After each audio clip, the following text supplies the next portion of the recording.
already you had a previous session in which you got a glimpse of what is intellectual property rights. So today I'll be focusing on how it is relevant in your everyday life, and as students, what all things you should be knowing regarding intellectual property rights. So before I move ahead, I will start with a small story. So I hope all of you can see the screen. So this is a small invention developed by an Israeli entrepreneur. So what he has done is, all of you might be taking selfies. So this is a kind of stick which can be used, which can be attached to the mobile phone for taking selfies. So what he has done is, the stick is actually foldable and it is attached to the case. So it is a small invention. It's not that great, but still it is highly relevant. So he thought that it will be useful for youth. And so he decided to manufacture it in a large scale. So after designing this thing, what he did is, he had conversation with many of the manufacturers. So he was waiting for the reply from the manufacturers. So then within almost a month, this is what he show in the AliExpress website. So now most of you will be purchasing your gadgets, everything through online. So there are a lot of online options available like Amazon, Flipkart and all. AliExpress is one of that kind, which is mostly based in China. So what you see is, immediately after the inventor shared his idea with a manufacturer, there are a lot of other manufacturers capturing the same idea and coming out with the product. So the code that the Israeli inventor got from the manufacturer was that he will be able to sell the product for around $48. So, but before he started manufacturing itself, the imitations started appearing online, and you can see the cost. The cost is around $8 to $15. So that means he will not be able to make the product anymore, because if he manufacture it, he'll be able to sell it only over $40. But the imitations are available at a very cheap price. So ഞാൻ പറഞ്ഞു വരുന്നത് എന്താ വെച്ചാല്, ഇത് ഒരു കണ്ടുപിടുത്തം കഴിഞ്ഞു കഴിഞ്ഞാൽ അത് നമ്മൾ ആരോടെല്ലാം ഷെയർ ചെയ്യുമോ, അത് കോപ്പി ചെയ്യപ്പെടാനും ഇമിറ്റേഷൻസ് ഉടൻ തന്നെ മാർക്കറ്റിൽ എത്തുവാനും ഒരുപാട് സാധ്യതകളുണ്ട്. അവിടെയാണ് ഭൗതിക സ്വത്തവകാശ നിയമത്തിന്റെ പ്രസക്തി വരുന്നത്. സോ ഈ കേസിൽ എന്താ ഉണ്ടായിരിക്കുന്നത് എന്ന് വെച്ചാൽ, ഒരു ഇസ്രായേലി ഇൻവെന്റർ അയാളുടെ ഒരു ചെറിയ കണ്ടുപിടുത്തമാണ്, പക്ഷെ അതിന് ഒരുപാട് റിലവൻസ് ഉണ്ട്. അത് മാർക്കറ്റിൽ ഒരുപാട് ആളുകൾ അത് വാങ്ങുവാനും എല്ലാം സാധ്യതയുള്ള ഒരു പ്രൊഡക്റ്റ് ആണ്. സോ അത് ഉണ്ടാക്കുവാൻ വേണ്ടിയിട്ട് അയാൾ അതിന്റെ മാനുഫാക്ചറേഴ്സുമായിട്ട് ഉള്ള ചർച്ച തുടങ്ങുമ്പോൾ തന്നെ അതിന്റെ കോപ്പി മാർക്കറ്റിൽ എത്തുകയും ഇമിറ്റേഷൻസ് മാർക്കറ്റിൽ അവൈലബിൾ ആവുകയും ചെയ്യാണ്. അപ്പോ ഇതിന്റെ ഒരു പ്രശ്നം എന്താ വെച്ചാൽ, if you don't protect intellectual property rights at the right time, your invention will be lost forever. You will not be able to make any advantage of your innovation, because there will be a lot of imitations coming up in the market which will be available in a much cheaper rate. So intellectual property is a product of human intellect. There are different kinds of intellectual properties which I'll be coming to it in the later stage. But all of you must understand that it's a product of human intellect. So if I have an idea to make a product, that is a kind of intellectual property rights. So if I write a small story or I write a small poetry, it also qualifies as intellectual property right. പക്ഷെ intellectual പ്രോപ്പർട്ടിയുടെ പ്രസക്തി ഞാൻ വെറുതെ എഴുതുകയോ അല്ലെങ്കിൽ എന്തെങ്കിലും കണ്ടുപിടുത്തം നടത്തുകയോ ചെയ്യുന്നതിലല്ല, അത് ഉണ്ടാക്കുവാനുള്ള അവകാശം എനിക്ക് മാത്രമായി കിട്ടുന്നതിലാണ്. അപ്പൊ ഞാൻ ഒരു പുതിയ കണ്ടുപിടുത്തം നടത്തി കഴിഞ്ഞാൽ വേറെ ആർക്കും അതൊരു നിശ്ചിത കാലയളവിലേക്ക് അതേ കണ്ടുപിടുത്തം വേറെ ആർക്കും ഉണ്ടാക്കുവാനുള്ള അവകാശം കിട്ടൂല. അപ്പൊ എനിക്ക് അതിപ്പോ ഞാനത് വിൽക്കുവാൻ ആരംഭിക്കുകയാണെങ്കിൽ മാർക്കറ്റിൽ എന്റെ പ്രൊഡക്റ്റ് മാത്രമായിരിക്കും ആ ഒരു പ്രത്യേക ഐഡിയ പ്രകാരം ഉണ്ടാവുക. സോ അതിന് ഞങ്ങൾ മാർക്കറ്റ് എക്സ്ക്ലൂസിവിറ്റി എന്ന് പറയാം. അപ്പൊ ഇന്റലക്ച്വൽ പ്രോപ്പർട്ടി നമുക്ക് തരുന്നത് മാർക്കറ്റ് എക്സ്ക്ലൂസിവിറ്റിയാണ്. അപ്പൊ എനിക്ക് വിൽക്കുവാൻ താല്പര്യമില്ലാത്തൊരു സാധനം, അല്ലെങ്കിൽ ഞാൻ എഴുതിയൊരു കഥ ഞാൻ ഒരാളോട് മാത്രം ഷെയർ ചെയ്യാൻ ഉദ്ദേശിക്കുന്ന കഥ, അല്ലെങ്കിൽ ഞാനതൊരു പബ്ലിഷ് ചെയ്യാനേ ഉദ്ദേശിക്കുന്നില്ല, അത്തരം കഥകൾക്കോ അല്ലെങ്കിൽ അത്തരം ഐഡിയാസിനോ ഇന്റലക്ച്വൽ പ്രോപ്പർട്ടിയുടെ വലിയ പ്രസക്തി ഇല്ല. അപ്പൊ കോപ്പി ചെയ്യപ്പെടാൻ സാധ്യതയുള്ള സാധനങ്ങളാണ് പൊതുവെ ഇന്റലക്ച്വൽ പ്രോപ്പർട്ടി റൈറ്റ്സ് കൊണ്ട് പ്രൊട്ടക്ട് ചെയ്യുക.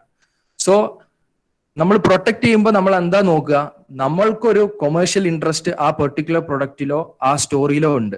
അപ്പൊ എനിക്കത് വിറ്റാ എനിക്ക് അതിൽ നിന്ന് പൈസ കിട്ടും എന്നുള്ളൊരു താല്പര്യമുണ്ട്. അപ്പോൾ usually people will go for intellectual property right protection only for things that have commercial value. If you don't see a commercial value in your idea or whatever you have written, there is no need to get intellectual property protection. So usually intellectual property rights will be intangible in nature. So my idea, it is intangible. Intangible means it cannot be touched. So it is not physically available. So I have invented a device. So that device can be physically touched, but the idea in that device cannot be touched. So it is mostly intangible in nature, but it can be usually stored or fixed on a tangible medium. So ഞാൻ പറഞ്ഞത്, ഒരു കഥ എഴുതുകയാണെങ്കിൽ അതൊരു പേപ്പറിലാണല്ലോ എഴുതുക. So ആ paper നമുക്ക് തൊടാൻ സാധിക്കും.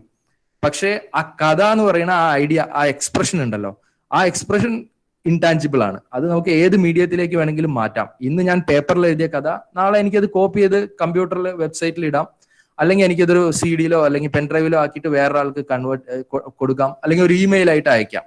സോ അത് ഏത് മീഡിയത്തിലും ആവാം, പക്ഷേ ആ ഐഡിയ അല്ലെങ്കിൽ ആ എക്സ്പ്രഷൻ ഇൻടാഞ്ചിബിൾ ആയിട്ടാണ് നിൽക്കുക. അപ്പൊ ഏത് മീഡിയത്തിലേക്കും അതിനെ ട്രാൻസ്ഫർ ചെയ്യാം. അതേപോലെ തന്നെ ഇപ്പൊ എന്റെ കണ്ടുപിടുത്ത ഒരു മൊബൈൽ ഫോൺ ആണെങ്കിൽ ആ മൊബൈൽ ഫോൺ തൊടാൻ സാധിക്കും, പക്ഷെ അതിൽ എന്റെ ഐഡിയ ഉണ്ടല്ലോ, അതിൽ ഞാൻ കണ്ടുപിടുത്തം ചെയ്ത ആ കാര്യം അത് ഇൻടാഞ്ചിബിൾ ആയിട്ട് നിൽക്കും. സോ ഇപ്പം എല്ലാവരും സ്റ്റാർട്ടപ്സിലേക്ക് നോക്കുകയാണ്. ഇപ്പം there are a lot of schemes by central as well as state government for promoting startups, especially for students. So in your college also you may be having a startup cell. Several colleges are having, there are several schemes by UGC, MHRD and all for promoting startups. So for startups, intellectual property right is extremely important. This is because you don't have much capital. നിങ്ങളൊരു പുതിയ ഒരു startup തുടങ്ങുകയാണ്. അപ്പൊ നിങ്ങളുടെ കയ്യിലുള്ളത് ഒരു idea മാത്രമാണ്. ആ ഐഡിയയിലാണ് നിങ്ങളുടെ മൂലധനം മുഴുവൻ ഇരിക്കുന്നത്. അല്ലാതെ നിങ്ങളുടെ കയ്യിൽ പൈസ ഇല്ല. അപ്പൊ നിങ്ങൾക്ക് എക്സ്റ്റേണൽ സപ്പോർട്ട് വേണ്ടി വരും പൈസയ്ക്കായിട്ട്. പക്ഷെ നിങ്ങൾക്ക് നിങ്ങളുടേതായിട്ട് നിങ്ങളുടെ കയ്യിലുള്ളത് നിങ്ങളുടെ ഐഡിയ മാത്രമാണ്. അപ്പൊ ആ ഐഡിയ നമ്മൾ വേണ്ട വിധം പ്രൊട്ടക്ട് ചെയ്തില്ലെങ്കിൽ, ഞാൻ നേരത്തെ പറഞ്ഞ കഥയിലെ പോലെ അത് കോപ്പി ചെയ്യപ്പെടാനും അതേപോലെ അത് നമുക്ക് എന്നേക്കുമായിട്ട് നഷ്ടപ്പെടാനുള്ള സാധ്യതകൾ കൂടുതലാണ്. സോ ഇന്റലക്ച്വൽ പ്രോപ്പർട്ടി റൈറ്റ്സ് ഏറ്റവും പ്രാധാന്യമുള്ളത് സ്റ്റാർട്ടപ്സിന്റെ കാര്യത്തിലാണ്. Because startups are increasingly becoming focused on effective management of intellectual assets. So നിങ്ങൾക്ക് എന്താണോ ഉള്ളത് അത് നിങ്ങളുടെ ഒരു കഥ, ഒരു എന്താ പറയാ, ഒരു ചെറിയ കണ്ടുപിടുത്തമായിരിക്കും, അല്ലെങ്കിൽ ഒരു ചെറിയ ഐഡിയ ആയിരിക്കും, ഒരു സർവീസ് സെക്ടറിലെ ഒരു ചെറിയ ഐഡിയ ആയിരിക്കും. എന്നിരുന്നാലും അത് വേണ്ട രീതിയിൽ വേണ്ട ഇന്റലക്ച്വൽ പ്രോപ്പർട്ടി റൈറ്റ് ഉപയോഗിച്ച് പ്രൊട്ടക്ട് ചെയ്തിട്ടില്ലെങ്കിൽ നിങ്ങൾക്ക് അത് എന്നേക്കുമായി നഷ്ടപ്പെടും. ഇപ്പൊ നമ്മൾ നോക്കുകയാണെങ്കിൽ, ഇപ്പം നേരത്തെ ഈ ക്യാബ് സർവീസ് എല്ലാം തുടങ്ങുന്ന സമയത്ത് ആകെ ഒന്നോ രണ്ടോ ക്യാബ് സർവീസുകളാണ് ഉണ്ടായിരുന്നത്. പക്ഷെ ഇപ്പോഴത്തെ സ്ഥിതി എന്താന്ന് വെച്ച് കഴിഞ്ഞാൽ ഊബർ ഉണ്ട്, ഒല അങ്ങനെ ഒരുപാട് ക്യാബ് സർവീസുകൾ അവൈലബിൾ ആണ്. ഒരുപാട് അപ്പൊ ഒരു ഐഡിയ ആയിട്ട് തുടങ്ങിയ ഒരു സാധനം ഒരുപാട് ഇമിറ്റേഷൻസ് മാർക്കറ്റിൽ അവൈലബിൾ. ഇമിറ്റേഷൻസ് എന്ന് വിളിക്കാൻ പറ്റില്ല, കോമ്പറ്റീറ്റേഴ്സ് എന്ന് വിളിക്കാം. സോ ഇപ്പൊ എന്റെ ഒരു ഐഡിയ ഞാൻ വേണ്ട രീതിയിൽ പ്രൊട്ടക്ട് ചെയ്യാതെ ഞാൻ വേറൊരാളോട് ഷെയർ ചെയ്യുകയാണെങ്കിൽ അത് എനിക്ക് നഷ്ടപ്പെട്ടു പോകാനും അതിന്റെ കോമ്പറ്റീറ്റേഴ്സ് ആ ഐഡിയ ക്യാച്ച് ചെയ്തിട്ട് അതേ സെയിം പ്രൊഡക്റ്റോ അല്ലെങ്കിൽ സെയിം സർവീസോ മാർക്കറ്റിൽ അവൈലബിൾ ആക്കാനുള്ള സാധ്യത ഭയങ്കര കൂടുതലാണ്. സോ നമ്മളെ സ്റ്റാർട്ടപ്സിന്റെ ഒരു പ്രത്യേകത ഞാൻ നേരത്തെ പറഞ്ഞ പോലെ, നിങ്ങളുടെ കയ്യിൽ എക്കണോമിക് ക്യാപിറ്റൽ ഭയങ്കര കുറവായിരിക്കും.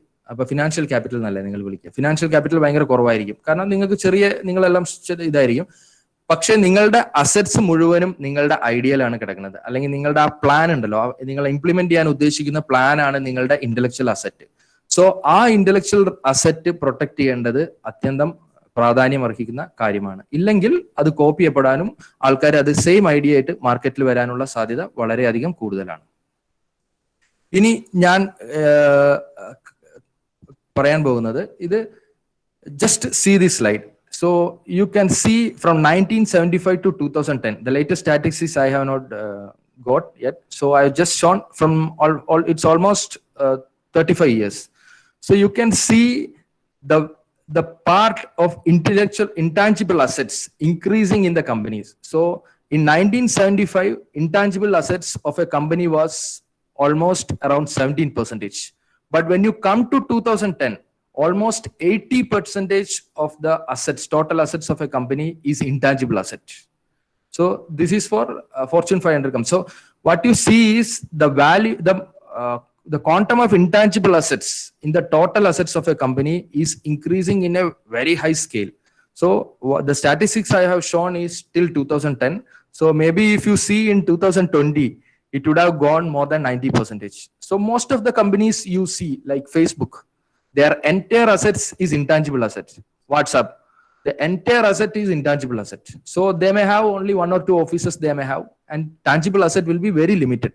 But most of their assets, almost 95% of their assets lies in intangible things. So if they don't protect the intangible things properly, there will be imitators and competitors coming up with the same idea, and they will lose the market advantage. So IP is a kind of property. So property means നിങ്ങൾക്ക് നിങ്ങളുടെ സ്ഥലം അല്ലെങ്കിൽ നിങ്ങളുടെ ഒരു കാറോ ഒരു ബൈക്കോ ഉണ്ടെങ്കിൽ അത് നിങ്ങളുടെ പ്രോപ്പർട്ടിയാണ്. അത് നിങ്ങൾക്ക് ആർക്ക് വേണമെങ്കിലും വിൽക്കാം. So intellectual property is also like that. It can be sold. So if U invent something, അല്ലെങ്കിൽ നിങ്ങൾ ഒരു കഥ എഴുതുകയാണ്, നിങ്ങൾക്ക് ആ കഥ, ഇപ്പൊ ഞാൻ ഒരു കഥ എഴുതി കഴിഞ്ഞു കഴിഞ്ഞാൽ ഞാൻ തന്നെ അത് പബ്ലിഷ് ചെയ്ത് ഞാൻ തന്നെ കൊണ്ടുകടന്ന് വിൽക്കല് സാധിക്കുന്ന കാര്യമല്ല. സോ ഞാൻ അതെന്താ ചെയ്യാ, ഞാനൊരു കഥ എഴുതി കഴിഞ്ഞാൽ ഞാനൊരു പബ്ലിഷർക്ക് അത് വിൽക്കുമായിരിക്കും. സോ അത് എനിക്ക് സെല് ചെയ്യാൻ സാധിക്കും. അതേപോലെ തന്നെയാണ് ഞാനൊരു പുതിയ കണ്ടുപിടുത്തം നടത്തി കഴിഞ്ഞു കഴിഞ്ഞാൽ അത് എനിക്ക് ഇപ്പൊ ഒരു മൊബൈൽ ഫോൺ ആണ്, ഒരു മൊബൈൽ ഫോണിന്റെ ഒരു പുതിയ ടെക്നോളജിയാണ് ഞാൻ കണ്ടുപിടിക്കുന്നത് വെച്ചോളൂ. അത് ഉണ്ടാക്കി വിൽക്കാനുള്ള മാനുഫാക്ചറിങ് കപ്പാസിറ്റി എനിക്കില്ല. കാരണം അതിനൊരു വലിയ ഫാക്ടറി വേണം, അങ്ങനെ ഒരുപാട് കാര്യങ്ങൾ വേണം. സോ ഞാൻ ആ ഐഡിയയുമായിട്ട് എനിക്കറിയാവുന്ന അല്ലെങ്കിൽ ഞാൻ നോക്കിയിട്ട് ആരാണോ മാർക്കറ്റിൽ അവൈലബിൾ ആയിട്ടുള്ള ഈ മാനുഫാക്ചറേഴ്സ്, അവരോട് പോയി സംസാരിച്ച് വേണമെങ്കിൽ ഞാൻ അവർക്ക് വിൽക്കും. അല്ല എനിക്ക് തന്നെ അത് ഉണ്ടാക്കി വിൽക്കാനാണ് താല്പര്യം, അല്ലെങ്കിൽ ഞാൻ അവരുമായിട്ട് എന്തെങ്കിലും കോൺട്രാക്റ്റിൽ എൻ്റർ ചെയ്തിട്ട് അത് മാനുഫാക്ചർ ചെയ്യാനുള്ള വഴിയിലേക്ക് പോകും. അതേപോലെ if you see intellectual property in a your competitor, you can even buy it. അപ്പൊ ചിലപ്പോൾ നിങ്ങൾ ഒരു പ്രൊഡക്റ്റുമായിട്ട് മാർക്കറ്റിൽ ഇറങ്ങുക, ആ പ്രൊഡക്റ്റിൽ യൂസ് ചെയ്യാൻ പറ്റാവുന്ന ഒരു IP വേറെ ആരുടെങ്കിലും കയ്യിലുണ്ടെങ്കിൽ നിങ്ങൾക്ക് അത് വാങ്ങാൻ സാധിക്കും.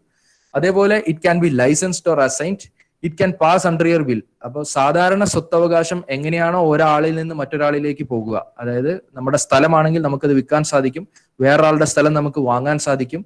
ലൈസൻസ് ഓർ അസൈൻ എന്ന് പറഞ്ഞാൽ സാധാരണ നമ്മൾ വീട് റെന്റിന് കൊടുക്കും, അതേപോലത്തെ പരിപാടി. അത് വീട് റെന്റിന് കൊടുക്കുക, അല്ലെങ്കിൽ നമ്മളൊരു എന്താ പറയാ ചിലപ്പം കുറച്ച് നാളത്തിന് യൂസ് ചെയ്യാൻ സമ്മതിക്കുക.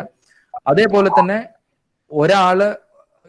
ഒരു ആൾക്ക് അയാളുടെ ലീഗൽ എയറിന് അത് കൈമാറാൻ സാധിക്കും. അതായത് ഒരു അച്ഛന്റെ കയ്യിൽ നിന്ന് അത് മകന്റെ അടുത്തേക്ക് പോകും, അതേപോലത്തെ സംഭവം. അതേപോലെ എനിക്ക് റിലിംഗ്വിഷ് ചെയ്യാൻ സാധിക്കും, എനിക്ക് ഇനി ഇത് വേണ്ടാന്ന് വെക്കാനും എനിക്ക് സാധിക്കും. ഇതാണ് ഇന്റലക്ച്വൽ പ്രോപ്പർട്ടിയുടെ ഒരു പ്രത്യേകത. സാധാരണ പ്രോപ്പർട്ടി എങ്ങനെയാണോ കൈകാര്യം ചെയ്യുന്നത്, കുറെയൊക്കെ അതേപോലെ തന്നെ നമുക്ക് ഇന്റലക്ച്വൽ പ്രോപ്പർട്ടിയും കൈകാര്യം ചെയ്യാൻ സാധിക്കും. ഇനി ഒരു ഇൻവെന്ററെ സംബന്ധിച്ചിടത്തോളം, അല്ലെങ്കിൽ ഒരു ഇന്നോവേറ്ററെ സംബന്ധിച്ചിടത്തോളം ഏറ്റവും പ്രാധാന്യം അർഹിക്കുന്ന 3 കാര്യങ്ങളാണ്: what to protect, when to protect, how to protect. അപ്പൊ ഞാൻ നേരത്തെ ഫസ്റ്റ് പറഞ്ഞ കഥയിലുള്ളത് പോലെ ഞാൻ കണ്ടുപിടിക്കുന്നത് ഒരു സെൽഫി സ്റ്റിക്ക് ആണ്. അത് ഫോൾഡബിൾ ആണ്, അതൊരു ഫോണിലേക്ക് മടക്കി വെക്കാൻ സാധിക്കും. സോ സ്റ്റിക്കായിട്ട് കൊണ്ടു നടക്കേണ്ട ആവശ്യമില്ല എന്നുള്ളതാണ് അതിന്റെ അഡ്വാൻറ്റേജ്. അപ്പോൾ ഞാനൊരു ബിസിനസ്സിലേക്ക് ഇറങ്ങുമ്പോൾ എന്താണ് അതിൽ ഇന്റലക്ച്വൽ പ്രോപ്പർട്ടി യൂസ് ചെയ്ത് പ്രൊട്ടക്ട് ചെയ്യേണ്ടത് എന്നുള്ളത് ഞാനാണ് തീരുമാനിക്കേണ്ടത്. എന്റെ ബുദ്ധി ഉപയോഗിച്ച് ഞാൻ കണ്ടെത്തണം എന്താണ് എന്റെ ഇന്റലക്ച്വൽ അസറ്റ്. ആ അസറ്റാണ് ഞാൻ പ്രൊട്ടക്ട് ചെയ്യാൻ ശ്രമിക്കേണ്ടത്.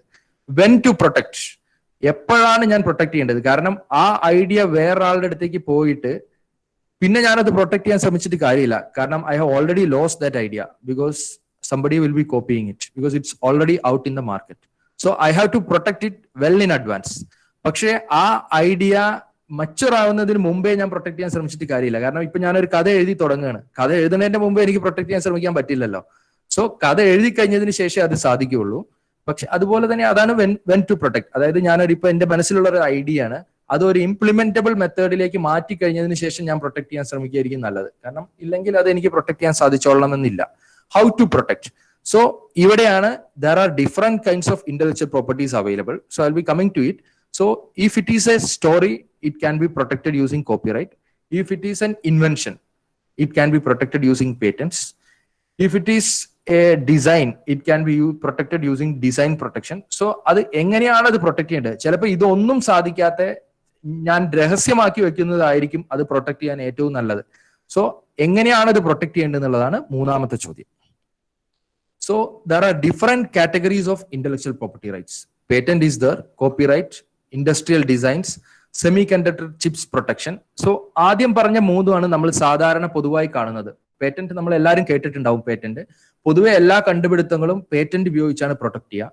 കോപ്പിറൈറ്റ് എന്ന് പറഞ്ഞു കഴിഞ്ഞാൽ ഓൾമോസ്റ്റ് എഴുതുന്ന കാര്യങ്ങൾ പൊതുവെ, അല്ലെങ്കിൽ വരയ്ക്കുന്ന ചിത്രം, അല്ലെങ്കിൽ ഞാൻ ഉണ്ടാക്കുന്ന ഒരു ശില്പം, ഇതെല്ലാം പൊതുവെ കോപ്പിറൈറ്റ് ഉപയോഗിച്ച് പ്രൊട്ടക്ട് ചെയ്യുക.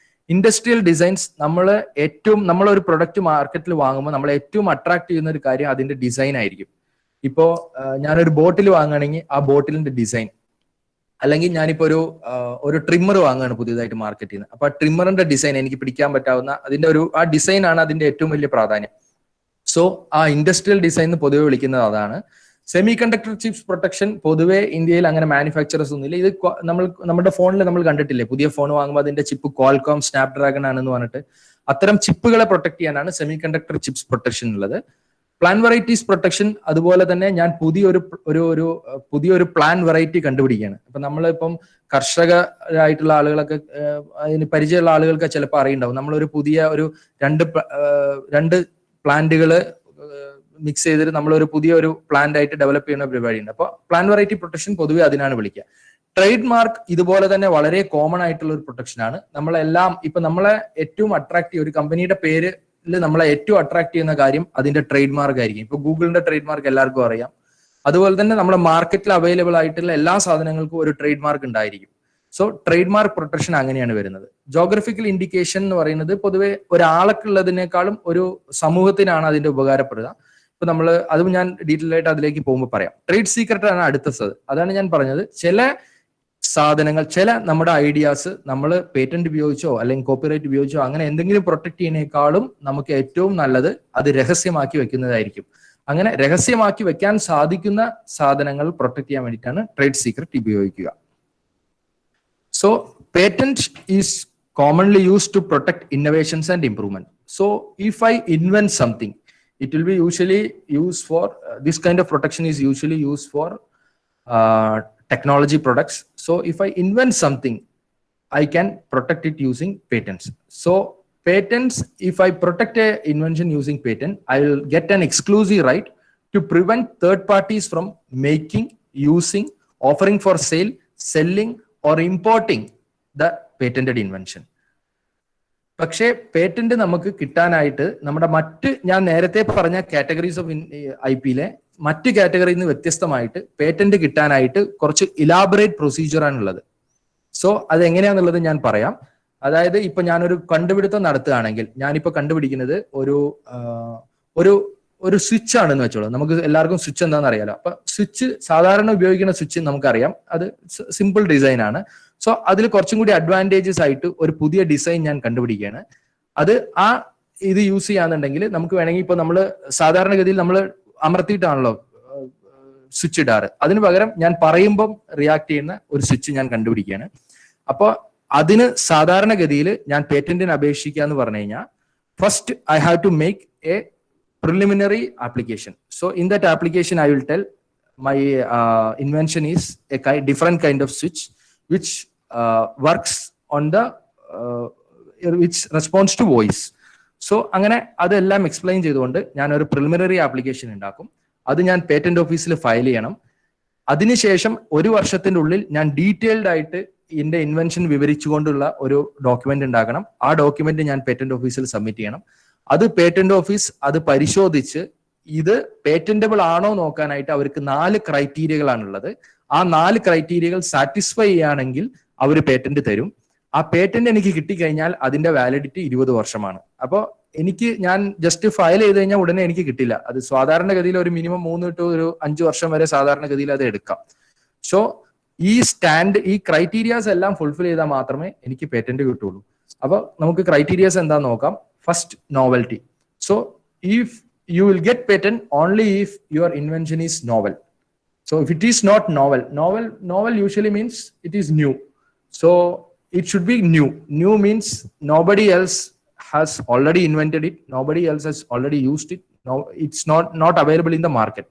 So first criteria adanu noka. നിങ്ങളുടെ കണ്ടുപിടുത്തം പുതിയതാണോ, അത് ആരെങ്കിലും ഓൾറെഡി കണ്ടുപിടിച്ച സാധനമാണോ? അല്ലെങ്കിൽ ഇപ്പൊ ഞാനൊരു എക്സാമ്പിൾ പറഞ്ഞു കഴിഞ്ഞാൽ, ഇപ്പൊ നമ്മളുടെ ഒരു ടൂത്ത് ബ്രഷിന്റെ എക്സാമ്പിൾ എടുക്കാം. ടൂത്ത് ബ്രഷ് നമ്മുടെ കയ്യിലുണ്ടല്ലോ. അപ്പൊ ടൂത്ത് ബ്രഷിൽ ഞാൻ ചെറിയൊരു എന്താ പറയാ, അതിന്റെ ആ ബ്രഷിന്റെ ഭാഗത്ത് ഞാൻ ചെറിയ വ്യത്യാസങ്ങൾ വരുത്തുകയാണ്. അപ്പോ എക്സിസ്റ്റിംഗ് സാധനം ഓൾറെഡി ഉള്ള ടൂത്ത് ബ്രഷ് ആണ്. പക്ഷെ അത് കുറച്ചും കൂടി നന്നായി യൂസ് ചെയ്യാവുന്ന രീതിയിൽ ഞാൻ അതിന്റെ ബ്രഷിന്റെ ഡിസൈനിൽ, ആ ബ്രഷിന്റെ ഭാഗത്തെ മാത്രം ഡിസൈനിൽ ചെറിയ മാറ്റങ്ങൾ വരുത്തുകയാണ്. അപ്പൊ അത് കുറച്ചും കൂടി നന്നായിട്ട് പല്ല് തേക്കാനായിട്ട് സാധിക്കുന്ന ഒരു ബ്രഷായിട്ട് മാറും.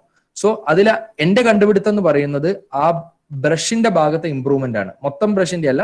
അതിലെ നാരുകളുടെ ഭാഗത്തുള്ള മാത്രം ഇമ്പ്രൂവ്മെന്റ് ആണ് എന്റെ കണ്ടുപിടുത്തം. സോ ആ ഭാഗം ന്യൂ ആണോ എന്നാണ് നോക്കുക.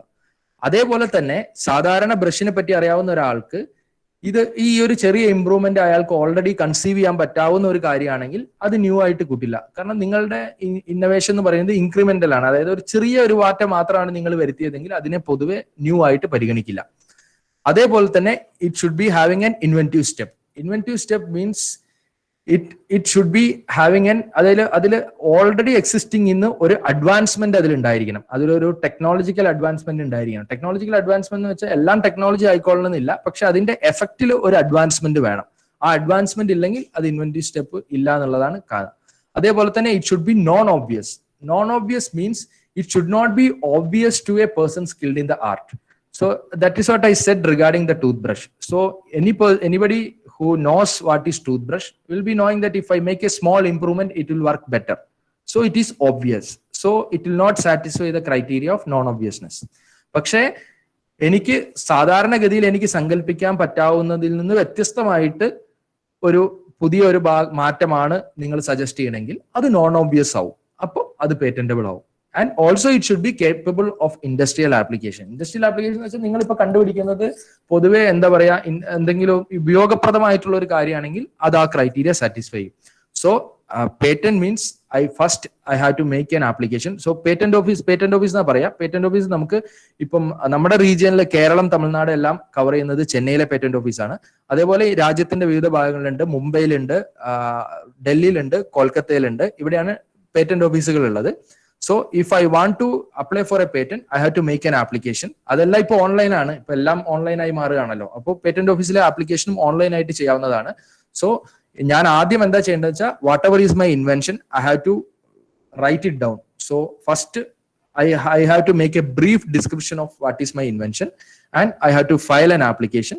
And within 1 year, I have to make a detailed application in which I have to completely explain what is my invention. I have to have drawings. So നിങ്ങൾ ഇപ്പൊ ബ്രഷ് ആണ് കണ്ടുപിടിക്കണമെങ്കിൽ ബ്രഷിന്റെ ചിത്രം വേണം. അതിൽ നിങ്ങൾ എന്ത് മാറ്റമാണ് വരുത്തുന്നത് അതെല്ലാം എക്സ്പ്ലെയിൻ ചെയ്തുകൊണ്ടുള്ള ചിത്രം, ഗ്രാഫിക്കൽ ഡീറ്റെയിൽസ് എല്ലാം വേണം. ഇതെല്ലാം ആ പേറ്റന്റ് ഓഫീസിലെ ഫോമിൽ നിങ്ങളെല്ലാം ഫില്ല് ചെയ്തതിനു ശേഷം I have to make an application. So it can be done online or through physical copy.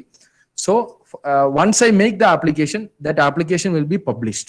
So if anybody wants to oppose your application, they will get a time of around 48 months. So എന്താ വെച്ചാൽ നിങ്ങൾ കണ്ടുപിടുത്തം patent ഓഫീസിൽ file ചെയ്ത് കഴിഞ്ഞാൽ അവരത് അവരുടെ ഗസറ്റിൽ publish ചെയ്യും.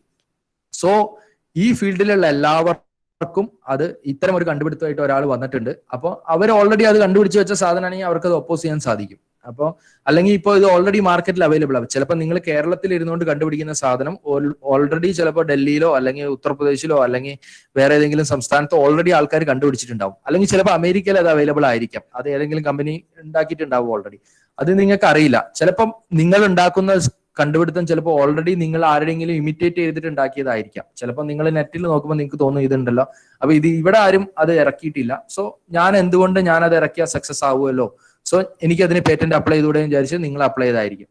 പക്ഷെ ഈ നോവൽറ്റി, ഇൻവെന്റീവ് സ്റ്റെപ്പ്, ഈ ക്രൈറ്റീരിയാസ് എല്ലാം ഓൾ ഓവർ ദ വേൾഡ് ആണ് കൺസിഡർ ചെയ്യുന്നത്. അത് ഇന്ത്യയിലോ അല്ലെങ്കിൽ കേരളത്തിലോ ആരെങ്കിലും ചെയ്തിട്ടുണ്ടോ എന്നുള്ളതല്ല, വേൾഡിൽ ആരെങ്കിലും ഇത് ഓൾറെഡി ചെയ്തിട്ടുണ്ടോ എന്നുള്ളതാണ് നോക്കുക. സോ അമേരിക്കയിൽ ഓൾറെഡി ആരെങ്കിലും അത് ചെയ്തിട്ടുണ്ടെങ്കിൽ നിങ്ങൾക്ക് പേറ്റന്റ് കിട്ടില്ല. എല്ലാം അതേപോലെ തന്നെയാണ്. സോ അതിന് വേണ്ടിയിട്ടാണ് ഇത് പബ്ലിഷ് ചെയ്യുക. സോ പബ്ലിഷ് ചെയ്ത് കഴിഞ്ഞാൽ ഞാൻ ഓൾറെഡി എനിക്ക് അറിയാവുന്ന കാര്യമാണെങ്കിൽ ചിലപ്പോൾ ഞാൻ അത് പേറ്റന്റ് ഓഫീസിൽ ഇൻഫോം ചെയ്യും. ഇത് ഓൾറെഡി കണ്ടുപിടിച്ചതാണ്, ഇത് ഓൾറെഡി മാർക്കറ്റിൽ അവൈലബിൾ ആയിട്ടുള്ള സാധനമാണ്, ഇതൊരു പുതിയ കണ്ടുപിടുത്തമല്ല എന്ന് ഞാൻ ഇൻഫോം ചെയ്താൽ അവർ പേറ്റന്റ് തരില്ല. But if your invention satisfy all the criterias, then you will be granted the patent. So patent grand ചെയ്ത് കഴിഞ്ഞാൽ അതും നിങ്ങൾക്ക് ഗ്രാൻഡ് ചെയ്തു എന്ന് പറഞ്ഞിട്ടുള്ള ഇൻഫർമേഷൻ കിട്ടും. പേറ്റന്റ് ഗ്രാൻഡ് ചെയ്ത് കഴിഞ്ഞാൽ അതിന്റെ അഡ്വാൻറ്റേജ് എന്താ വെച്ചാൽ you will get an exclusive right. ഞാൻ നേരത്തെ പറഞ്ഞ കാര്യങ്ങൾക്ക് ഒന്ന് മേക്കിംഗ്, നിങ്ങൾക്ക് മാത്രമേ പിന്നെ അത് ഉണ്ടാക്കി വിൽക്കാൻ സാധിക്കുകയുള്ളൂ. അത് വിൽക്കാനായിട്ട് ഓഫർ ചെയ്യാനുള്ള അവകാശം നിങ്ങൾക്ക് മാത്രമേ സാധിക്കുകയുള്ളൂ. അതേപോലെ തന്നെ അത് വിൽക്കാനുള്ള അവകാശം, അതേപോലെ തന്നെ നിങ്ങൾക്ക് വേണമെങ്കിൽ അത് ഇമ്പോർട്ട് ചെയ്യാം. അതായത് ഇപ്പൊ നിങ്ങൾക്ക് തോന്നുകയാണ് ഇത് ഞാനിവിടെ പേറ്റന്റ് എടുത്തത് ഇവിടെയാണ്, പക്ഷെ എനിക്ക് വേണമെങ്കിൽ ചൈനയിൽ ഉണ്ടാക്കിയിട്ട് അത് ഇമ്പോർട്ട് ചെയ്യാം, അങ്ങനത്തെ ഒരു പോസിബിലിറ്റി ഉണ്ട്. സോ അത്തരം സാധ്യതകളെല്ലാം പേറ്റന്റ് എനിക്ക് കിട്ടിക്കഴിഞ്ഞാൽ കിട്ടാവുന്ന കാര്യങ്ങളാണ്. പിന്നെ വേറൊന്ന് പിന്നെ പേറ്റന്റിന്റെ കാലാവധി 20 വർഷമാണ്. സോ ഞാൻ എന്നാണോ ആപ്ലിക്കേഷൻ ഫയൽ ചെയ്യുന്നത് അന്ന് തൊട്ട് 20 വർഷമാണ് കൺസിഡർ ചെയ്യുക. So if I M making my patent application on 27th June 2020. So I'll be granted patent, maybe it will take 3 to 4 years. So I'll be granted patent only in 2023 or 24. But the validity of my patent will be from 27 June 2020. So ഞാൻ എന്നാണോ file ചെയ്യുന്നത് അന്ന് തൊട്ടാണ് അതിന്റെ validity. So അങ്ങനെ 20 വർഷത്തേനാണ് അത് കിട്ടുക. അപ്പൊ 20 വർഷത്തേന് വേറെ ആർക്കും അത് ഉണ്ടാക്കാനോ അത് വിൽക്കാനോ അല്ലെങ്കിൽ അത് ഇതാക്കാനോ സാധിക്കില്ല. സോ എനിക്ക് ഇപ്പൊ ഞാൻ പൊതുവെ പറഞ്ഞതെന്ന് മനസ്സിലാക്കേണ്ട കാര്യം എന്താ വെച്ചാൽ, പേറ്റന്റിന് ഞാൻ അപ്ലൈ ചെയ്യുമ്പോൾ ഞാൻ നോക്കുക എനിക്കത് കൊമേഴ്ഷ്യലി എക്സ്പ്ലോയിറ്റ് ചെയ്യാൻ സാധ്യതയുള്ള ഒരു കണ്ടുപിടുത്തമാണോ എന്നാണ്. അല്ലാതെ ഒരു സാധ്യത ഇല്ലാത്ത ഒരു സാധനത്തിന് ഞാൻ പേറ്റന്റ് എടുത്തിട്ട് വലിയ കാര്യമില്ല. ഇപ്പൊ ഞാൻ ഉണ്ടാക്കുന്ന ഒരു കാര്യം എനിക്ക് വിൽക്കാനോ അല്ലെങ്കിൽ അതിനൊരു മാർക്കറ്റോ ഇല്ലാത്ത സാധനമാണെന്ന് വെച്ചോളൂ, അപ്പൊ ഞാൻ അതിന് പേറ്റന്റ് അപ്ലൈ ചെയ്തിട്ട് വലിയ കാര്യമില്ല. പക്ഷെ എനിക്കൊരു മാർക്കറ്റ് ഞാൻ കണ്ടുപിടിച്ച സാധനത്തിന് ഒരു മാർക്കറ്റ് ഉണ്ടാവാം, അല്ലെങ്കിൽ എനിക്ക് അതിൽ നിന്ന് പൈസ ഉണ്ടാക്കാൻ പറ്റും എന്നുള്ള തോന്നലുണ്ടെങ്കിലാണ് പൊതുവെ പേറ്റന്റിന് അപ്ലൈ ചെയ്യുക. So this is just one example. ഇതെന്താന്ന് എല്ലാവർക്കും കണ്ടാൽ മനസ്സിലാവുമല്ലോ. നമ്മുടെ കൈവിലങ്ങ് കണ്ടല്ലേ പോലീസുകാർ ഇടുന്നത്. സോ ആ കൈവിലങ്ങ് പോലത്തെ ഒരു സാധനത്തിന് 1880 കിട്ടിയ പേറ്റന്റിന്റെ ഫോമാണ് ഞാൻ വെച്ചിരിക്കുന്നത്. സോ നിങ്ങളുടെ എന്ത് കണ്ടുപിടുത്തമാണെങ്കിലും നിങ്ങൾ ഇങ്ങനെ ആയിരിക്കും ചിത്രം എല്ലാം വരച്ച് അത് ഫിഗറുകൾ ഇങ്ങനെ ഫിഗർ 1 ഫിഗർ 2 എന്നെല്ലാം എക്സ്പ്ലെയിൻ ചെയ്ത് അതിൽ എന്താണ് നിങ്ങളുടെ കണ്ടുപിടുത്തം എന്നുള്ളത് പേപ്പറിൽ എഴുതി എക്സ്പ്ലെയിൻ ചെയ്യേണ്ടി വരും. സോ പൊതുവെ പേറ്റന്റ് ആപ്ലിക്കേഷൻ ഇങ്ങനെ ഉണ്ടാവുക. പേറ്റന്റ് ഗ്രാൻഡഡ് പേറ്റന്റ് ആണെങ്കിൽ അതിന്റെ ഫോർമാറ്റ് ഏകദേശം ഇങ്ങനെ ഉണ്ടാവുക. അതായത് അതിൽ എന്താണ് എന്നുള്ളത് ഡീറ്റെയിൽ ആയിട്ട് എക്സ്പ്ലെയിൻ ചെയ്തിട്ടുണ്ടാവും, അതിന്റെ ചിത്രങ്ങൾ ഉണ്ടാവും. അപ്പൊ പൊതുവെ പേറ്റന്റിന്റെ അപേക്ഷ എന്നുള്ള ഒരു കാര്യം എന്താ വെച്ചാൽ, നിങ്ങൾ ഒരു പേറ്റന്റിന്റെ ഒരു അപേക്ഷ കണ്ടു കഴിഞ്ഞാൽ ആ സെയിം സാധനം നിങ്ങൾക്ക് അതിനുള്ള കഴിവുള്ള ആളാണെങ്കിൽ നിങ്ങൾക്ക് ആ സെയിം സാധനം നിങ്ങൾക്ക് ഉണ്ടാക്കുവാൻ സാധിക്കും. അപ്പൊ അത്രയും ഡീറ്റെയിൽഡ് ആയിട്ടുള്ള ഒരു ഡിസ്ക്രിപ്ഷൻ ആണ് പേറ്റന്റിന്റെ അപേക്ഷയിൽ പൊതുവെ ഉണ്ടാവുക. സോ ഇപ്പം ഒരു ഫീൽഡിൽ വർക്ക് ചെയ്യുന്ന ഒരാൾക്ക് അത് വായിച്ചാൽ അതിന്റെ ടെക്നോളജി കംപ്ലീറ്റ് ആയിട്ട് മനസ്സിലാവുന്ന പോലെയാണ്. അതായത് ഇപ്പൊ നിങ്ങളെല്ലാം സ്റ്റുഡൻസ് ആയതുകൊണ്ട് നിങ്ങൾ ബുക്സ് വായിക്കുന്നുണ്ടാവും, അതായത് നിങ്ങളുടെ സിലബസുമായി ബന്ധപ്പെട്ട ബുക്സ് വായിക്കുന്നുണ്ടാവും, ഇല്ലെങ്കിൽ ആർട്ടിക്കിൾസ് വായിക്കുന്നുണ്ടാവും. സോ അതേപോലെ തന്നെ റിലവന്റ് ആയിട്ടുള്ള ഒരു കാര്യമാണ് പേറ്റന്റ് പബ്ലിക്കേഷനും. അപ്പോൾ നിങ്ങൾക്ക് ഇപ്പോൾ ഒരു ഫീൽഡിൽ പുതുതായി എന്തെങ്കിലും അറിയണമെങ്കിൽ നിങ്ങൾ പേറ്റന്റ് സെർച്ച് ചെയ്തിട്ട് നിങ്ങൾക്ക് അറിയേണ്ട ഫീൽഡുമായി ബന്ധപ്പെട്ട പേറ്റന്റ് ആപ്ലിക്കേഷൻ എടുത്ത് നോക്കുകയാണെങ്കിൽ പുതുതായിട്ട് ആ ഫീൽഡിലെ കണ്ടുപിടുത്തങ്ങൾ എന്താണ്, അത് എങ്ങനെയാണ് അത് ഉള്ളത്, അതിൽ എന്തെല്ലാം കാര്യങ്ങളാണ് ഉള്ളത്, എല്ലാം നിങ്ങൾക്ക് ആ പേറ്റന്റിന്റെ അപേക്ഷ വായിച്ചാൽ മനസ്സിലാവും. പൊതുവെ വേരി ചെയ്യും, അത് കണ്ടുപിടുത്തം അനുസരിച്ച് വേരി ചെയ്യുമെങ്കിലും ഏതാണ്ട് ഒരു 10 to 50 പേജ് 100 പേജ് വരെ പേറ്റന്റ് ആപ്ലിക്കേഷൻ പോവാം. സോ അത്രയും ഡീറ്റെയിൽ ആയിട്ടായിരിക്കും പൊതുവെ അതിൽ എഴുതിയിട്ടുണ്ടാവുക. So this is a small invention. So everybody would have seen this kind of tin. So all different beverage companies are using this kind of tin. So അത് തുറക്കാനായിട്ട് വലിക്കുന്ന ആ clip ഉണ്ടല്ലോ, ആ പുള്ള ചെയ്യുന്ന സാധനം ഉണ്ടല്ലോ, റിങ്. സോ അത് ഇൻവെന്റ് ചെയ്ത ഒരാളുടെ കഥയാണിത്. അതായത് അയാൾ അത് ഇൻവെന്റ് ചെയ്ത് കഴിഞ്ഞിട്ട് അയാൾ അത് ഫസ്റ്റ് കൊക്കക്കോളയ്ക്ക് ലൈസൻസ് ചെയ്തപ്പോ 1/10 of a penny per can ആണ് കൊടുത്തത്. പക്ഷെ ടോട്ടലി ആ പാറ്റന്റിന്റെ വാലിഡിറ്റി ഉണ്ടായിരുന്ന സമയത്ത് അയാൾക്ക് കിട്ടിയ പൈസയാണ് ഞാൻ അവിടെ എഴുതിയിരിക്കുന്നത്, ഏതാണ്ട് 1,48,000 UK pounds. സോ എല്ലാ കണ്ടുപിടുത്തങ്ങളും ഇങ്ങനെയാണ്. അതായത് അത് ഒരു മാസ് സ്കെയിലില് അതിന്റെ മാനുഫാക്ചറിങ്ങും സെയിലും നടക്കുമ്പോഴായിരിക്കും ആക്ച്വൽ പ്രോഫിറ്റ് അതിന്റെ ഇൻവെന്റർക്ക് കിട്ടുക. സോ ഇത് ഞാൻ നേരത്തെ പറഞ്ഞ കാര്യം തന്നെയാണ്. നിങ്ങൾക്ക് നിങ്ങളുടെ കണ്ടുപിടുത്തം നിങ്ങളായിട്ട് തന്നെ ഉണ്ടാക്കി വിൽക്കണം എന്നില്ല. കാരണം ഇപ്പൊ ഞാൻ ഇങ്ങനെ ഒരു ടിന്നാണ് ഞാൻ കണ്ടുപിടിക്കുന്നത്, അല്ലെങ്കിൽ ഒരു ടിന്നിലുള്ള ഇംപ്രൂവ്മെന്റ് ആണ് ഞാൻ കണ്ടുപിടിക്കുന്നത്. ഞാൻ കുറെ ടിൻ ഉണ്ടാക്കി ഇട്ടിട്ട് കാര്യമില്ലല്ലോ. അപ്പോൾ ആ ടിൻ യൂസ് ചെയ്യുന്ന കമ്പനീസിന് ഞാൻ ഇത് ലൈസൻസ് ചെയ്യും. അപ്പോൾ എന്റെ ആ ക്ലിപ്പാണ് ഞാൻ കണ്ടുപിടിക്കണമെങ്കിൽ ആ ക്ലിപ്പ് ഞാൻ ബിവറേജ് ഉണ്ടാക്കുന്ന കമ്പനികൾക്ക് ലൈസൻസ് ചെയ്യും. അതിപ്പോ കൊക്കോള, പെപ്സി, അങ്ങനെ ഒരുപാട് കോമ്പറ്റീറ്റേഴ്സ് ഉണ്ടല്ലോ, പല ടൈപ്പ് ഡ്രിങ്ക്സ് ഉണ്ടാവും. സോ അത്തരം കമ്പനികൾക്ക് ഞാനിത് ലൈസൻസ് ചെയ്ത് കഴിഞ്ഞാൽ എനിക്ക് അവരുടെ കയ്യിൽ നിന്ന് റോയൽറ്റി ആയിട്ട് ഇത്ര പെർസെന്റേജ് കിട്ടും. അപ്പൊ ഇതിൽ 1/10 of a penny ആണ് കൊടുത്തിരിക്കുന്നത് പെർ ക്യാൻ. സോ അത് നമുക്ക് ഒരു ക്യാനിന്റെ പെർസ്പെക്റ്റീവിൽ നോക്കുമ്പോൾ നമുക്ക് ഒരു ചെറിയ എമൗണ്ട് ആയിട്ട് തോന്നുമെങ്കിലും ടോട്ടലി അത് ഒരു ഭയങ്കര മാസ് സ്കെയിലിൽ മാനുഫാക്ചർ ചെയ്യുന്ന പ്രൊഡക്റ്റ് ആണെങ്കിൽ നമുക്ക് കിട്ടാവുന്ന റോയൽറ്റിയും ഭയങ്കര കൂടുതലായിരിക്കും. സോ ഇതാണ് ഇന്റലക്ച്വൽ പ്രോപ്പർട്ടി റൈറ്റ്സിന്റെ റിലവൻസ്. ഇപ്പൊ അയാൾ അത് പേറ്റന്റ് എടുത്തില്ലായിരുന്നെങ്കിൽ അത് ആർക്ക് വേണമെങ്കിലും ഉണ്ടാക്കാൻ സാധിക്കുമായിരുന്നു. അപ്പോ ഇയാൾക്ക് ഈ പൈസ കിട്ടൂലായിരുന്നു. സോ അത് റൈറ്റ് ടൈമില് വേണ്ട ഇന്റലക്ച്വൽ പ്രോപ്പർട്ടി പ്രൊട്ടക്ഷൻ എടുക്കുക എന്നുള്ളത് ഏതൊരു ഇന്നോവേറ്ററിനെ സംബന്ധിച്ചിടത്തോളം, ഏതൊരു ബിസിനസ്സിൽ എൻഗേജ്ഡ് ആയിട്ടുള്ള ആളെ സംബന്ധിച്ചിടത്തോളം അത്യന്തം പ്രാധാന്യമുള്ളതാണ്. Copyright is also similar. Copyright is usually granted for literary, dramatic, musical, artistic work, cinematographic films, sound recordings, etc. So നമ്മൾ നേരത്തെ പറഞ്ഞത് കണ്ടുപിടുത്തങ്ങൾക്കുള്ളതാണ്. സോ അത് ഞാൻ ഒരു പുതിയ ഇൻവെൻഷൻ കണ്ടുപിടിക്കുമ്പോൾ അതിന് വേണ്ട പ്രൊട്ടക്ഷൻ ആണ് പേറ്റന്റ്. കോപ്പിറൈറ്റ് അതിൽ നിന്ന് വ്യത്യസ്തമായിട്ട് പൊതുവേ നമ്മൾ എഴുതുന്ന കാര്യങ്ങൾ, വരയ്ക്കുന്ന കാര്യങ്ങൾ, അല്ലെങ്കിൽ എടുക്കുന്ന ഒരു സിനിമ, ഒരു വീഡിയോ റെക്കോർഡിംഗ്, അല്ലെങ്കിൽ ഒരു സൗണ്ട് റെക്കോർഡിംഗ്, ഇതെല്ലാമാണ് പൊതുവെ കോപ്പിറൈറ്റ് ഉപയോഗിച്ച് പ്രൊട്ടക്ട് ചെയ്യുക. സോ കോപ്പിറൈറ്റിന്റെ ഏറ്റവും വലിയ പ്രാധാന്യം എന്താണെന്ന് വെച്ചാൽ അതിന് രജിസ്ട്രേഷൻ ആവശ്യമില്ല. പക്ഷെ പൊതുവെ ബിസിനസ് ആക്ടിവിറ്റീസിൽ എൻഗേജ്ഡ് ആയിട്ടുള്ള ആളുകളെല്ലാം പൊതുവെ രജിസ്റ്റർ ചെയ്യാറുണ്ട്. രജിസ്ട്രേഷൻ വേണ്ടാന്ന് പറയാനുള്ള കാര്യം, ഞാനിപ്പോ ഒരു കഥ എഴുതി കഴിഞ്ഞു എന്ന് വെച്ചോളൂ. അപ്പൊ നിങ്ങളെല്ലാം ചിലപ്പം ഒരു എപ്പോഴും നമ്മൾ വാർത്തയിലൊക്കെ കാണാറുണ്ട്, അതായത് സ്ക്രിപ്റ്റ് മോഷണം പോയി അല്ലെങ്കിൽ കഥ കോപ്പി അടിച്ചു എന്നൊക്കെ പറഞ്ഞിട്ട് നമ്മൾ എപ്പോഴും കാണാറുണ്ടല്ലോ. സോ കോപ്പിറൈറ്റിന്റെ ഒരു പ്രത്യേകത എന്താ വെച്ചാൽ, ഞാൻ ഒരു കഥ എഴുതി കഴിഞ്ഞു കഴിഞ്ഞാൽ അത് ഓട്ടോമാറ്റിക്കലി പ്രൊട്ടക്റ്റഡ് ആണ്. അപ്പോൾ what ever I have written down is automatically protected. പക്ഷെ അത് അങ്ങനെ നമ്മൾ രജിസ്റ്റർ ചെയ്തിട്ടില്ലെങ്കിൽ ഒരു കുഴപ്പം എന്താ വെച്ചാൽ, അത് നമ്മളൊരു കേസ് കൊടുക്കുക അല്ലെങ്കിൽ എന്തെങ്കിലും ഇഷ്യൂ ഉണ്ടാകുമ്പോൾ അത് ആദ്യം എഴുതിയത് ഞാനാണെന്ന് പ്രൂവ് ചെയ്യേണ്ട ബാധ്യത എനിക്ക് തന്നെ വരും. പക്ഷെ നമ്മളത് രജിസ്റ്റർ ചെയ്യുകയാണെങ്കിൽ ആ ഒരു ഡിസഡ്വാൻറ്റേജ് നമുക്ക് ഒഴിവായി കിട്ടും. കാരണം രജിസ്ട്രേഷന്റെ റെക്കോർഡ് ഉണ്ടാവും. ഇന്ന ദിവസം ഞാൻ 1980 എഴുതിയ കഥയാണ്, ഞാൻ അന്ന് രജിസ്റ്റർ ചെയ്തിട്ടുണ്ട്. അപ്പൊ 2020 ആരെങ്കിലും അത് കോപ്പി അടിക്കുമ്പോൾ എനിക്ക് പറയാലോ ഞാൻ 1980 രജിസ്റ്റർ ചെയ്ത കഥയാണിത്. സോ അതാണ് കോപ്പിറൈറ്റിന്റെ പ്രത്യേകത. അതായത് അത് രജിസ്ട്രേഷൻ നിർബന്ധമല്ല, പക്ഷെ പൊതുവെ എല്ലാ ബിസിനസ്സിലും എൻഗേജ്ഡ് ആയിട്ടുള്ള ആൾക്കാർ പൊതുവെ അത് രജിസ്റ്റർ ചെയ്യാറുണ്ട്. ഇപ്പൊ സ്ക്രിപ്റ്റ് ആണെങ്കിലും അല്ലെങ്കിൽ ഞാനൊരു പുതിയ പുസ്തകം എഴുതുകയാണെങ്കിലും സാധാരണഗതിയിൽ അത് പബ്ലിഷ് ചെയ്യുന്ന സമയത്ത് തന്നെ അത് രജിസ്ട്രേഷൻ ചെയ്യും. കാരണം അത് ഇനി ഭാവിയിൽ കോപ്പി അടിച്ച് ആരെങ്കിലും ഒരു ഇമിറ്റേഷൻ ഇറക്കുകയാണെങ്കിൽ അതിൽ നിന്നുള്ള പ്രശ്നങ്ങൾ അവോയ്ഡ് ചെയ്യാനായിട്ട്. പക്ഷെ അതേസമയം രജിസ്ട്രേഷൻ നിർബന്ധമല്ല. ഇപ്പൊ നിങ്ങളൊരു പുതിയ കഥ എഴുതുന്ന ആളുകൾ അല്ലെങ്കിൽ നിങ്ങളുടെ സ്റ്റുഡൻസിന്റെ ഇടയിലെല്ലാം കഥയും കവിതകളൊക്കെ എഴുതുന്ന ആൾക്കാരുണ്ടാവും. സോ അതെല്ലാം നിങ്ങൾ എഴുതി കഴിഞ്ഞാൽ അത് ഓട്ടോമാറ്റിക്കലി പ്രൊട്ടക്റ്റഡ് ആണ്, രജിസ്ട്രേഷൻ നിർബന്ധമില്ല. പക്ഷെ പൊതുവെ പബ്ലിഷിംഗിലേക്ക് പോകുന്നതിന് മുമ്പ് രജിസ്റ്റർ ചെയ്യാൻ ശ്രമിക്കുന്നത് നല്ലതായിരിക്കും. സോ ഇത് കഥയും കവിതയും മാത്രമല്ല, ഒരു ഡ്രാമ, ആ ഡ്രാമയുടെ സ്ക്രിപ്റ്റ്, അത്തരം സാധനങ്ങൾ, ആ ഡ്രാമ അവതരിപ്പിക്കുന്ന രീതി, അതെല്ലാം പ്രൊട്ടക്റ്റബിൾ ആണ്. അതേപോലെ തന്നെ മ്യൂസിക്കൽ വർക്ക്സ് തന്നെ കമ്പോസിഷൻ ഉണ്ടല്ലോ, അതിന്റെ ഇതെല്ലാം നൊട്ടേഷൻസ്, അതെല്ലാം പ്രൊട്ടക്റ്റബിൾ ആണ്. അതേപോലെ തന്നെ ആർട്ടിസ്റ്റിക് വർക്ക്, അതിപ്പോ ഒരു ചിത്രമാവാം അല്ലെങ്കിൽ ഞാനൊരു ശില്പം ഉണ്ടാക്കുന്നതാവാം, ഇതെല്ലാം കോപ്പിറൈറ്റ് ഉപയോഗിച്ച് പ്രൊട്ടക്റ്റബിൾ ആണ്. അതേപോലെ തന്നെ സിനിമയും, നമ്മൾ സിനിമ തുടങ്ങുമ്പോൾ തന്നെ നമ്മൾ കാണാം കോപ്പിറൈറ്റിന്റെ ഇതെല്ലാം കാണിക്കും.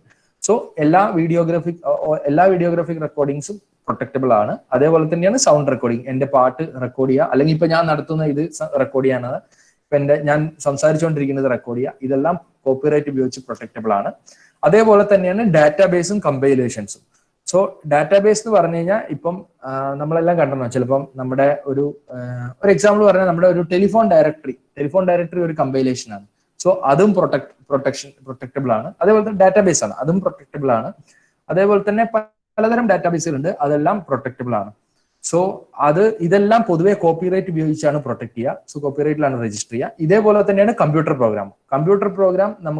നമ്മൾ എന്താ പറയാ, അത് നമ്മൾ യൂസ് ചെയ്യുമ്പോൾ അതൊരു ഡിഫറെന്റ് ഫോമിലാണെങ്കിലും അതൊരു പേപ്പറിൽ പ്രിന്റ് എടുക്കുക, അതിന്റെ ആ പ്രോഗ്രാമിംഗ് ലാംഗ്വേജിൽ അത് എഴുതി അത് പ്രിന്റ് എടുക്കാനും അതൊരു ലിറ്റററി വർക്കായിട്ട് ട്രീറ്റ് ചെയ്യാനും സാധിക്കും. സോ പൊതുവെ കമ്പ്യൂട്ടർ പ്രോഗ്രാംസ് എല്ലാം കോപ്പിറൈറ്റിന്റെ അടിയിലാണ് പ്രൊട്ടക്ട് ചെയ്യുക. പക്ഷേ അതിനൊരു ടെക്നിക്കൽ അഡ്വാൻസ്മെന്റ് ഉണ്ടെങ്കിൽ അത് പേറ്റന്റിന്റെ അടിയിലും പ്രൊട്ടക്ട് ചെയ്യാൻ സാധിക്കും. സോ അതും ഇനി നമ്മൾ മുന്നോട്ട് പോകുമ്പോൾ കാണുന്ന ഒരു സാധനമാണ്. അതായത് same thing can be protected under different kinds of intellectual property rights. So A good example of that is computer program. So computer program, if it is having a technical advancement, then it may be protectable under patent also. But normally computer programs are considered as literary works, because if you write it in the computing language or programming language, it looks as a literary work, and you can take a printout and file for copyright registration. So copyright, as I said, registration is not mandatory, and term of copyright is usually life of the author plus 60 years. So if I write something, my story I own the copyright over my story till my death and after 60 years, so that my children will be able to enjoy the right. So ഇപ്പൊ പൊതുവേ നമ്മൾ കാണുന്ന എല്ലാ കഥകളും അതായത് ചിലപ്പോൾ നമ്മളുടെ സംവിധായകനോ അല്ലെങ്കിൽ അത് എഴുതിയ ആളോ ചിലപ്പോൾ മരിച്ചിട്ടുണ്ടാവുമെങ്കിലും അവരുടെ മക്കൾക്കും അല്ലെങ്കിൽ അവരുടെ ലീഗൽ എയേഴ്സിനും വീണ്ടും 60 വർഷം വരെ അതിന്റെ പ്രൊട്ടക്ഷൻ കിട്ടും. സോ അതൊരു വലിയ നമ്മൾ പേറ്റന്റുമായിട്ട് കമ്പയർ ചെയ്യുകയാണെങ്കിൽ ഭയങ്കര ഒരു ലെങ്തി പീരീഡ് ആണ്. കാരണം ലൈഫ് പ്ലസ് 60 ഇയേഴ്സ് എന്ന് പറഞ്ഞാൽ ഞാനാണ് എഴുതിയെങ്കിൽ ഞാൻ മരിച്ചു കഴിഞ്ഞ് വീണ്ടും 60 വർഷമുണ്ട്. സോ അതൊരു വലിയ കാലാവധിയാണ്. അതായത് ഒരു 60-70 വർഷം 80 വർഷമൊക്കെ വരെ ചുരുങ്ങിയത് അതിന്റെ പ്രൊട്ടക്ഷൻ നിൽക്കാം, പ്രായമുള്ള ആൾക്കാരാണ് എഴുതുന്നെങ്കിൽ. സോ പേറ്റന്റുമായിട്ട് കമ്പയർ ചെയ്യുമ്പോൾ പേറ്റന്റ് വരെ 20 വർഷമുള്ളൂ. സോ ഞാൻ പേറ്റന്റിന്റെ അടിയിലും കോപ്പിറൈറ്റിന്റെ അടിയിലും രണ്ടിന്റെ അടിയിലും കൂടി പ്രൊട്ടക്ട് ചെയ്യാൻ ശ്രമിക്കുകയാണെങ്കിൽ എന്റെ അഡ്വാൻറ്റേജ് അതാണ്. രണ്ടും ഡിഫറെന്റ് കൈൻഡ്സ് ഓഫ് റൈറ്റ്സ് ആണ് കൊടുക്കുന്നത്. അതായത് പേറ്റന്റ് എന്ന് വെച്ചാൽ അത് കംപ്ലീറ്റ് ആയിട്ട് അത് വേറെ ആർക്കെങ്കിലും ഉണ്ടാക്കാനോ ഉപയോഗിക്കാനോ സാധിക്കാത്ത രീതിയിലുള്ള പ്രൊട്ടക്ഷൻ ആയിരിക്കും. പക്ഷെ കോപ്പിറൈറ്റ് എന്താണ് പ്രൊട്ടക്ട് ചെയ്യാൻ പോകുന്നതെന്നുള്ളതാണ് ഞാൻ ഇനി പറയാൻ പോകുന്നത്. So copyright law protects only expressions and not ideas and information. So എന്റെ സ്റ്റോറി എന്ന് പറഞ്ഞു കഴിഞ്ഞാൽ അത് ഞാൻ എഴുതിയ രീതി ഉണ്ടല്ലോ, എന്റെ എക്സ്പ്രഷൻ, ആ എക്സ്പ്രഷൻ ആണ് പ്രൊട്ടക്റ്റബിൾ. പക്ഷെ അതിലുള്ള ഐഡിയ ആരെങ്കിലും കോപ്പി ചെയ്യുകയാണെങ്കിൽ അതിന് എനിക്ക് പ്രൊട്ടക്ഷൻ കിട്ടില്ല. Best example is A love story. So love story means love, most of the love stories will be similar. So that idea of love story is not protectable. But the way in which I arrange the characters, അതായത് ഒരു കഥയിൽ നമ്മൾ എങ്ങനെയാണോ ക്യാരക്ടേഴ്സിനെ arrange ചെയ്തിരിക്കുന്നത്, അവരുടെ ഇടപെടലുകൾ, അവരുടെ സംഭാഷണങ്ങൾ, അവർ വേറെ ആൾക്കാരോട് ഇന്ററാക്ട് ചെയ്യുന്ന ഭാഗങ്ങളൊക്കെ നമ്മൾ ഒരു കഥ എഴുതുമ്പോൾ പൊതുവെ അതിൽ വന്നു പോണതാണല്ലോ. സോ അത്തരം കാര്യങ്ങൾ എക്സ്പ്രഷൻ ആയിട്ട് ട്രീറ്റ് ചെയ്യപ്പെടും, അത് പ്രൊട്ടക്റ്റബിൾ ആണ്. പക്ഷെ അതിൽ അന്തർലീനമായിട്ടുള്ള ഐഡിയ അല്ലെങ്കിൽ ഇൻഫർമേഷൻ പ്രൊട്ടക്റ്റബിൾ അല്ല.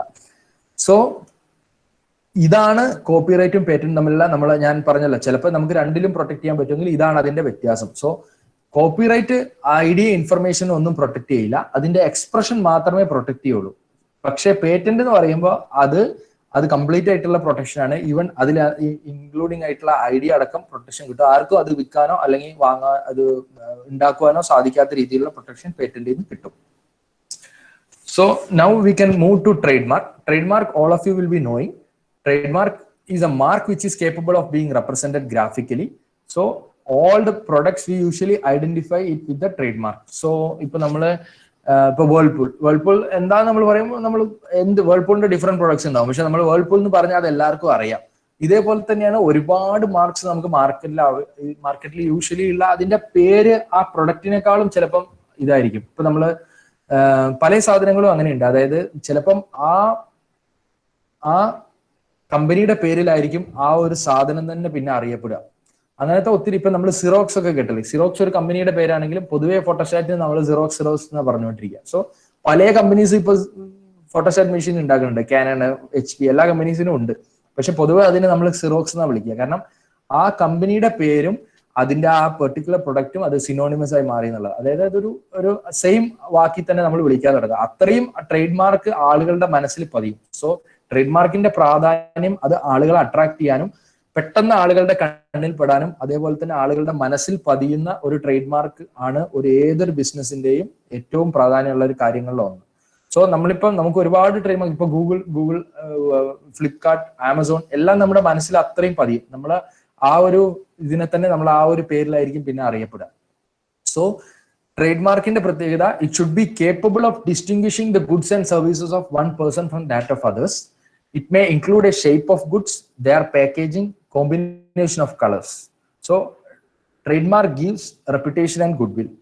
Initial registration is for 10 years, but it can be extended. അതിന് ലിമിറ്റ് ഇല്ലാതെ എത്ര നാൾ വേണമെങ്കിലും എക്സ്റ്റെൻഡ് ചെയ്ത് പോവാം. പക്ഷെ രജിസ്ട്രേഷൻ അങ്ങനെ പീരിയോഡിക്കൽ ആയിട്ട് റിന്യൂ വേണമെന്ന് മാത്രം.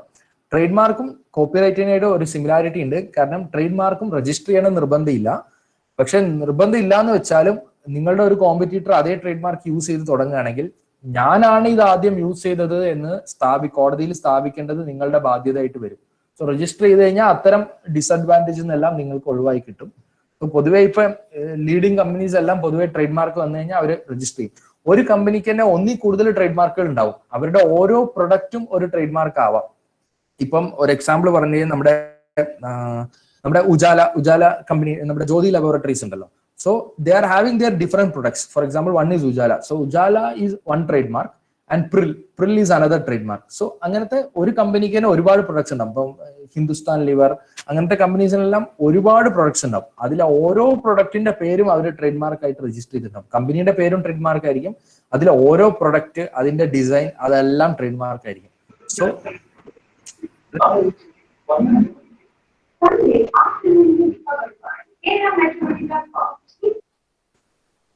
സോ ട്രേഡ് മാർക്ക് രജിസ്ട്രേഷന്റെ പ്രത്യേകത അതാണ്. So industrial design. So industrial design is another kind of intellectual property rights. So when you buy a product, what attracts you more is its design. So if you are looking for product with lot of manufacturers, like there will be different manufacturers or different companies making the same product, but you may go for the product which is attracting for you. So the design is the first thing that attracts your eye. So നമ്മൾ ആ design നോക്കിയിട്ടായിരിക്കും മിക്കവാറും ആ product വാങ്ങുക. അപ്പൊ ഡിസൈനിന് നമ്മളുടെ മാർക്കറ്റിൽ സാധനങ്ങൾ വിൽക്കുന്നതിലും വാങ്ങുന്നതിലും വളരെ പ്രാധാന്യമുണ്ട്. So design means product appearance. So it's a feature of shape, configuration, pattern, ornament or composition of lines or colours applied to any article. So first നമ്മളെ അട്രാക്ട് ചെയ്യുന്ന കാര്യം ഡിസൈൻ ആണ്. സോ ഡിസൈനും പ്രൊട്ടക്ഷൻ അവൈലബിൾ ആണ്. അപ്പൊ ഇത് ഡിസൈനിന്റെ ഒരു പ്രത്യേകത, ഇറ്റ് ക്യാൻ ബി, ഈ same thing can be protected under copyright also sometimes ആണ് telling. So design protection does not extend to functional elements. So ഇപ്പൊ നമ്മളൊരു ഒരു കാർ എടുത്തു കഴിഞ്ഞാൽ ആ കാറിന്റെ ഡിസൈൻ, ആ ചിത്രം, ആ കാറിന്റെ ആ കർവ്സ്, അങ്ങനത്തെ സാധനങ്ങളെല്ലാം പ്രൊട്ടക്റ്റബിൾ ആണ് ഡിസൈനിലെങ്കിലും അതിന്റെ എയറോഡൈനാമിസിറ്റി പ്രൊട്ടക്റ്റബിൾ അല്ല. സോ ഇപ്പം നമ്മൾ പല കാര്യങ്ങളുണ്ടാകും. നമ്മൾ ഒരു റേസർ ആണെന്ന് വെച്ചോളൂ, നമ്മൾ ഷേവ് ചെയ്യാൻ ഉപയോഗിക്കുന്ന റേസർ ആണെങ്കിൽ അതിന്റെ ഓരോ റേസറിനും ഓരോ ഡിസൈനാണ് ഉള്ളത്. പക്ഷെ ചിലപ്പോൾ നമുക്ക് പിടിക്കാനുള്ള റബ്ബറിന്റെ സോഫ്റ്റ്നെസ്, അത്തരം ചിലപ്പോൾ ആ പിടിക്കുന്ന ഭാഗം, അപ്പോൾ ആസ് എ ഡിസൈൻ അത് പ്രൊട്ടക്റ്റബിൾ ആണ്. പക്ഷെ അതിനൊരു ഫങ്ഷണൽ പാർട്ടും ഉണ്ട്, നമുക്ക് പിടിക്കാൻ എളുപ്പമാണെന്നുള്ളത്. ആ ഭാഗം പ്രൊട്ടക്റ്റബിൾ അല്ല. സോ ജനറലി ആ ചിത്രം, ആ ഒരു രൂപം, ആ സാധനം അത് പ്രൊട്ടക്റ്റബിൾ ആണ്. അതേപോലെ തന്നെ നമ്മളിപ്പോ ഡിസൈൻ പ്രൊട്ടക്ട് ചെയ്യുമ്പോൾ തന്നെ എന്താ വെച്ചാൽ ആ നമ്മൾ പൊതുവേ ഇപ്പൊ ഞാൻ given an example in the screen itself. So you are seeing the motorcycles design. So that design may be written in a, may be drawn in a paper.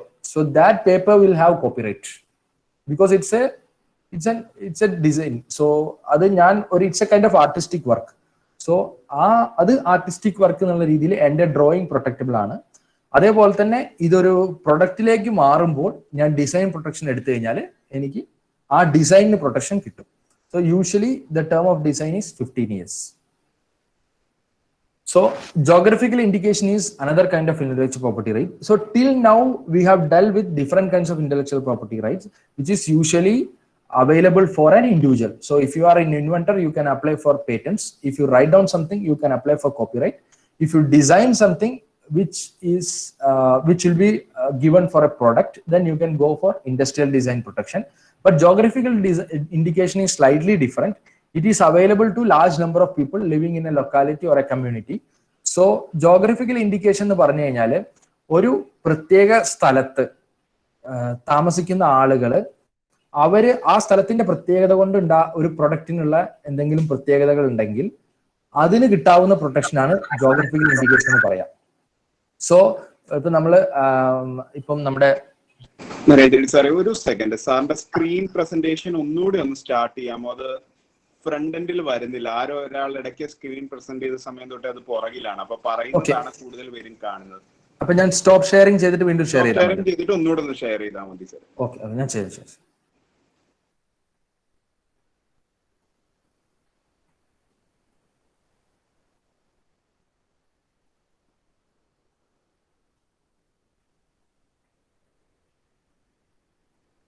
ഇപ്പം കാണാമോ?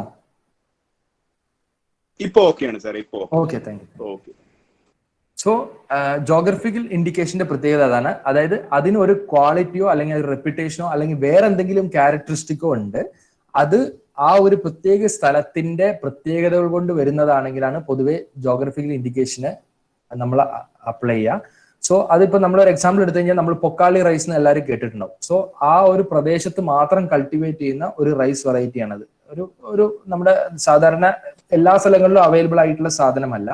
സോ അതിന് കിട്ടാവുന്ന പ്രൊട്ടക്ഷൻ ആണ് geographical indication protection. So അത് പൊതുവെ ഒരാൾക്ക് അല്ല കിട്ടുക, അതൊരു മേഖലയിൽ താമസിക്കുന്ന എല്ലാവർക്കും അല്ലെങ്കിൽ ആ കൃഷിയിൽ ഏർപ്പെട്ടിരിക്കുന്ന എല്ലാവർക്കും ഉപയോഗിക്കാവുന്ന വാക്കാണ്. അത് ആ വാക്കിനാണ് കിട്ടുന്ന പ്രൊട്ടക്ഷൻ. അതായത് പൊക്കാളി റൈസ് എന്നുള്ള വാക്ക് ആ മേഖലയിൽ കൃഷി ചെയ്യുന്ന ആ പ്രത്യേക സാധനം കൃഷി ചെയ്യുന്ന എല്ലാവർക്കും ഉപയോഗിക്കാവുന്ന ഒരു വാക്കാണ്.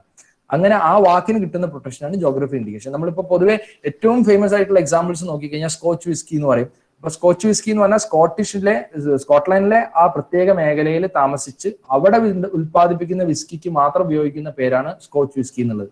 അപ്പൊ ഇന്ത്യയിൽ അതേ സെയിം ബ്ലെൻഡിൽ ആൾക്കാർ ഉണ്ടാക്കി കഴിഞ്ഞാലും അതിനെ അത് സെയിം വിളിക്കുക. അതേപോലെ തന്നെ ഷാമ്പെയിൻ, അതേപോലെ തന്നെ പല ചീസുകളുണ്ട്, പല ചീസ് വെറൈറ്റീസ് ഉണ്ട്. സോ അതെല്ലാം ആ സ്ഥലത്ത് താമസിക്കുന്ന അല്ലെങ്കിൽ അവിടെ ഉൽപാദനം നടത്തുന്ന ആളുകൾക്ക് മാത്രമേ ആ പേരിൽ ആ സാധനം വിൽക്കാൻ സാധിക്കുകയുള്ളൂ. സോ അത് ഞാൻ നേരത്തെ പറഞ്ഞതാണ്, അതാണ് മറ്റ് ഇന്റലക്ച്വൽ പ്രോപ്പർട്ടി റൈറ്റ്സിൽ നിന്ന് വ്യത്യസ്തമായിട്ട് ഇത് ഒരാൾക്കല്ല കുറെ ഒരു കൂട്ടം ആളുകൾക്ക് കിട്ടുന്ന പ്രൊട്ടക്ഷൻ ആണ് ജോഗ്രഫിക്കൽ ഇൻഡിക്കേഷൻ. സോ ഇതിനും ടൈം പീരീഡ് ഇല്ല, ഇത് റിന്യൂവബിൾ ആണ്, റിന്യൂ ചെയ്തുകൊണ്ടിരിക്കണം. പക്ഷെ ഇതും ഞാൻ നേരത്തെ പറഞ്ഞ പോലെ, അതായത് ഇതെല്ലാം ഇത് കാലാകാലങ്ങളായിട്ട് ട്രേഡ് മാർക്കും സിമിലർ ആണ്. നമ്മുടെ പേറ്റന്റും കോപ്പിറൈറ്റും ആണ് ലിമിറ്റഡ് ടൈം പീരീഡിൽ മാത്രം അവൈലബിൾ ആയിട്ടുള്ളത്. ട്രേഡ് മാർക്ക് ആണെങ്കിലും ജോഗ്രഫിക്കൽ ഇൻഡിക്കേഷൻ ആണെങ്കിലും അത് റിന്യൂ ചെയ്യണമെന്നുണ്ട്. പക്ഷെ റിന്യൂ ചെയ്ത് നമുക്ക് എത്ര നാൾ വേണമെങ്കിലും അത് റിന്യൂ ചെയ്തുകൊണ്ടിരിക്കാൻ പറ്റും. So trade secret is another kind of intellectual property rights. So whatever we have seen till now, registration is required. Registration may not be mandatory. For example, for copyright, registration is not mandatory. Trademark also, registration is not mandatory, but the option of registration is available. But trade secret is completely different. വേറൊരു കാര്യം പറയുകയാണെങ്കിൽ, ഇപ്പൊ ഞാൻ ആദ്യം പേറ്റന്റിന്റെ കാര്യം പറഞ്ഞപ്പോൾ I explained that if you want patent, you have to apply in patent office. For copyright also, copyright registry is there. So there you have to make an application. So അവിടെയാണ് അങ്ങനെ ഡിസൈനും അതേപോലെ ഓഫീസ് ഉണ്ട്. അത് patent office തന്നെയാണ്, എല്ലാം linked ആണ്. Trade mark designs and patent office ആണ്. സോ ട്രേഡ് സീക്രട്ട് ഇതിൽ നിന്നെല്ലാം വ്യത്യസ്തമായിട്ട് ട്രേഡ് സീക്രട്ട് പ്രൊട്ടക്ട് ചെയ്യുന്ന ഒരു ഏജൻസി ഇല്ല, അതേപോലെ തന്നെ ഇതിന് രജിസ്ട്രേഷനും ഇല്ല. ഇതിന്റെ പ്രത്യേകത എന്താന്ന് വെച്ചാൽ, ഇപ്പൊ ഞാൻ ഒരു സാധനം കണ്ടുപിടിക്കുക, അല്ലെങ്കിൽ എനിക്കൊരു ഐഡിയ ഉണ്ട്, അത് ഞാൻ പേറ്റന്റ് ഉപയോഗിച്ചോ അല്ലെങ്കിൽ മറ്റേതെങ്കിലും ഇന്റലക്ച്വൽ പ്രോപ്പർട്ടി റൈറ്റ് ഉപയോഗിച്ചോ പ്രൊട്ടക്ട് ചെയ്യാൻ ശ്രമിക്കുകയാണെങ്കിൽ അത് മറ്റൊരാൾ അറിയുകയും കാരണം ഞാൻ നേരത്തെ പറഞ്ഞ പോലെ പേറ്റന്റിന്റെ പ്രൊട്ടക്ഷൻ എന്ന് പറയുന്നത് ആ സെയിം പ്രൊഡക്റ്റ് ആൾക്ക് ഉണ്ടാക്കാനോ വിൽക്കാനോ അങ്ങനെ അത് സാധിക്കില്ല. പിന്നെ അതേപോലെ തന്നെ അത് കുറച്ച് ക്രൈറ്റീരിയാസ് ഫുൾഫിൽ ചെയ്യണം. അത് നോവൽ ആയിരിക്കണം, ഇൻഡസ്ട്രിയൽ ആപ്ലിക്കേഷൻ വേണം, നോൺ ഓബിയസ് ആയിരിക്കണം, ഇൻവെന്റീവ് സ്റ്റെപ്പ് വേണം. ഈ ക്രൈറ്റീരിയാസ് ഫുൾഫിൽ ചെയ്താൽ മാത്രമേ എനിക്ക് പേറ്റന്റ് കിട്ടുള്ളൂ. കോപ്പിറൈറ്റിലേക്ക് വന്നു കഴിഞ്ഞാൽ എന്റെ ഐഡിയക്ക് അവിടെ പ്രൊട്ടക്ഷൻ ഇല്ല. അവിടെ ഞാൻ എങ്ങനെയാണോ അത് എക്സ്പ്രസ് ചെയ്തിരിക്കുന്നത് അതിന് മാത്രമാണ് പ്രൊട്ടക്ഷൻ ഉള്ളത്. ചിലപ്പോൾ ഞാൻ കണ്ടുപിടിക്കുന്ന സാധനം ഇതിൽ പ്രൊട്ടക്ട് ചെയ്യാൻ പറ്റാത്തതാവാം. കാരണം പേറ്റന്റിലോ കോപ്പിറൈറ്റിലോ അല്ലെങ്കിൽ മറ്റേതെങ്കിലും IP-ലോ പ്രൊട്ടക്ട് ചെയ്യാൻ പറ്റാത്ത സാധനമാവാം. അല്ലെങ്കിൽ ഇതിൽ പ്രൊട്ടക്ട് ചെയ്താലും എനിക്കൊരു ലിമിറ്റഡ് ടൈം പീരീഡിലേക്ക് പ്രൊട്ടക്ഷൻ കിട്ടുള്ളൂ. For example, patent gives protection only for 20 years. So after 20 years, anybody can manufacture that product. But if I feel that my product is having a life over 20 years, so then if I go for patent, the problem is after 20 years, anybody can manufacture it and I will have to face a lot of competitors. So if I feel that my product is having life more than 20 years, and I also feel that I will be able to keep it as a secret, the idea behind it as a secret, then I can go for trade secret protection. Trade secret protection പോകാന്ന് പറഞ്ഞു കഴിഞ്ഞാൽ അത് registry ഒന്നും വേണ്ട, ഞാനത് രഹസ്യമാക്കി വെക്കുക എന്നുള്ളതാണ് എന്റെ കഴിവ്. അപ്പോൾ ഈ കൊക്കക്കോളയുടെ റെസിപ്പി അതാണ് പറയുന്നത്. അതായത് അത് എന്താ വെച്ചാൽ ചില പ്രൊഡക്ട്സിന് അങ്ങനെയാണ്. കാരണം ചില പ്രൊഡക്ട്സ് 20 വർഷമല്ല, അതൊരു 100 വർഷം അത് വിറ്റ് നമുക്ക് ജീവിക്കാൻ പറ്റും. പക്ഷെ ഇപ്പൊ നമ്മൾ കണ്ടുപിടിക്കുന്ന സാധനം ഒരു ടെക്നോളജി ആണെങ്കിൽ എന്താ കുഴപ്പച്ചാൽ, ഇപ്പൊ ഒരു മൊബൈൽ ഫോൺ ആണ് ഞാൻ കണ്ടുപിടിക്കണമെങ്കിൽ ഞാൻ പേറ്റന്റ് എടുത്തില്ലെങ്കിൽ എന്താ കാര്യച്ചാൽ അത് തുറന്നു നോക്കുന്ന ആർക്കും അത് അല്ലെങ്കിൽ ആ ഫീൽഡിൽ വർക്ക് ചെയ്യുന്ന ആർക്കും അത് ഡിസിന്റഗ്രേറ്റ് ചെയ്ത് അതിന്റെ എന്താ വർക്കിംഗ് എങ്ങനെയാണ് എല്ലാം കണ്ടുപിടിക്കാൻ സാധ്യമാവും. പക്ഷെ ചില സാധനങ്ങൾ ഞാൻ സീക്രട്ടാക്കി വെക്കുകയാണെങ്കിൽ അത് പിന്നെ ആർക്കും ഉപയോഗിക്കാൻ, അത് പിന്നെ ആർക്കും കണ്ടെത്താനോ അല്ലെങ്കിൽ ഇമിറ്റേറ്റ് ചെയ്യാനോ സാധിക്കില്ല. ഇപ്പം ഇങ്ങനെ എല്ലാവരും പറയുന്ന ഒരു എക്സാമ്പിൾ കൊക്കോളയാണ്. അതേപോലെ തന്നെ ഒരുപാട് പ്രൊഡക്ട്സ് ഉണ്ട്, ഒരുപാട് ഡ്രിങ്ക്സ് ഉണ്ട് ഇതേപോലത്തെ. സോ അതിന്റെ ടേസ്റ്റ് ആണ് അതിന്റെ മാർക്കറ്റിംഗ് അഡ്വാൻറ്റേജ് ആ പ്രൊഡക്റ്റിന് കൊടുക്കുന്നത്. അതിന്റെ ആ ടേസ്റ്റ് ആയിരിക്കും. അപ്പൊ ആ ടേസ്റ്റ് അതിന്റെ പല സാധനങ്ങളും കമ്പൈൻ ചെയ്തിട്ടായിരിക്കും അത് ചെയ്യുക. പക്ഷെ അതിപ്പോ ഞാൻ പേറ്റന്റ് എടുത്തു കഴിഞ്ഞാൽ അതിന്റെ ഫുൾ കാര്യങ്ങൾ ഞാൻ എക്സ്പ്ലെയിൻ ചെയ്യേണ്ടി വരും. ഇത് ഇന്നതാണ് ഇതിൽ ഉപയോഗിച്ചിരിക്കുന്നത്, അത് ഇത്ര പെർസെന്റേജ് ആണ്, ഇങ്ങനെയാണ് ഇതിന്റെ സ്റ്റെപ്സ്. സ്റ്റെപ്പ് 1 ഇതാണ്. സ്റ്റെപ്പ് 1 രണ്ട് സാധനങ്ങൾ തമ്മിലാണ്, 2 ഇൻഗ്രീഡിയൻസ് തമ്മിലാണ് മിക്സ് ചെയ്യേണ്ടത്. സ്റ്റെപ്പ് 2 വേറെ 2 ഇൻഗ്രീഡിയൻസ് ആണ്. ഇത് ഇത്ര ടെമ്പറേച്ചറിലാണ് ഞാൻ ബോയിൽ ചെയ്യേണ്ടത്, പിന്നെയാണ് ഞാൻ ഫ്രീസ് ചെയ്യേണ്ടത്. അങ്ങനെ എല്ലാ സ്റ്റെപ്സും ഞാൻ എക്സ്പ്ലെയിൻ ചെയ്യേണ്ടി വരും പേറ്റന്റ് പോവുകയാണെങ്കിൽ. ഇങ്ങനെയൊക്കെ ചെയ്താലും ചിലപ്പോൾ എനിക്ക് പേറ്റന്റ് കിട്ടൂല. കാരണം അത് നോവൽ അല്ല, ഇൻവെന്റീവ് സ്റ്റെപ്പ് ഇല്ല എന്നൊക്കെ പേറ്റന്റ് ഓഫീസിന് തോന്നുകയാണെങ്കിൽ എനിക്ക് പേറ്റന്റ് കിട്ടൂല. സോ അപ്പോഴേക്കും എന്റെ കണ്ടുപിടുത്തം എല്ലാവരും അറിയുകയും എനിക്കിനി അത് എന്താ പറയാ എക്സ്ക്ലൂസീവ് ആയിട്ട് മാർക്കറ്റിൽ വിൽക്കാൻ പറ്റാവുന്ന സാഹചര്യം ഇല്ലാതാവുകയും ചെയ്യും. പക്ഷെ നേരെ മറിച്ച് എനിക്ക് തോന്നുകയാണ്, ഇത് ഞാൻ രഹസ്യമാക്കി വെക്കുകയാണെങ്കിൽ മറ്റൊരാൾ ഇത് കണ്ടെത്താനുള്ള സാധ്യത കുറവാണെന്ന് തോന്നുകയാണെങ്കിൽ ഞാൻ പിന്നെ അത് ട്രേഡ് സീക്രട്ട് ആക്കി വെക്കുകയായിരിക്കും ഏറ്റവും ഉചിതമായിട്ടുള്ള കാര്യം. സോ പക്ഷേ അത് രഹസ്യമാക്കി വെക്കേണ്ട ബാധ്യത കംപ്ലീറ്റ് എനിക്കാണ്. കാരണം എന്റെ ഒരു തൊഴിലാളി അത് വേറെ ആരോടെങ്കിലും പറയുകയാണെങ്കിൽ പിന്നെ അതിന്റെ രഹസ്യം ഇല്ലാതാവും, പിന്നെ എനിക്ക് ഒരു പ്രൊട്ടക്ഷനും കിട്ടില്ല, അത് ആരെടുത്ത് വേണമെങ്കിലും എത്തും. സോ ഞാനത് എപ്പോഴും രഹസ്യമാക്കി വെക്കും. അതേപോലെ എനിക്കിപ്പോൾ ഇത് ആരോടെങ്കിലും പറയേണ്ടി വരും. കാരണം ഇപ്പൊ ഞാനാണ് ഇത് ഉണ്ടാക്കണമെങ്കിൽ, ഇപ്പൊ ഞാനാണ് ഈ ഒരു ബെവറേജ് ഡ്രിങ്ക് ഉണ്ടാക്കുന്നത് and I want to keep its recipe, its ingredients as confidential. So, but I cannot make it myself. I have to employ workers. So I have to enter into a confidentiality agreement with all the employees to whom all I have to disclose the ingredients. So അത് ആരോടെല്ലാമാണോ എനിക്ക് ഇതിന്റെ ingredients പറയേണ്ടി വരിക അവരോടെല്ലാം ഞാൻ ഒരു confidentiality agreement enter ചെയ്യേണ്ടി വരും. അവര് ഈ എഗ്രിമെന്റ് ബ്രീച്ച് ചെയ്ത് വേറെ ആരോടും പറയില്ല എന്ന് ഞാൻ ഉറപ്പ് വരുത്തേണ്ടി വരും. അല്ലെങ്കിൽ ഞാൻ എന്ത് ചെയ്യണം, ഒരു ചെറിയൊരു ടീമിനെ മാത്രം വെച്ചിട്ട് ഇതിന്റെ ഇൻഗ്രീഡിയൻസ് അറിയാവുന്ന ഒരു ചെറിയൊരു ടീമിന് മാത്രമായിരിക്കും. അവർ വേറെ ആരോടും ഡിസ്ക്ലോസ് ചെയ്യില്ല എന്ന് എനിക്ക് ഉറപ്പ് വരുത്താൻ സാധിക്കണം. അങ്ങനെയെല്ലാം സ്റ്റെപ്സ് എടുക്കുകയാണെങ്കിൽ ചിലപ്പോൾ ട്രേഡ് സീക്രട്ടും വർക്ക് ചെയ്യും.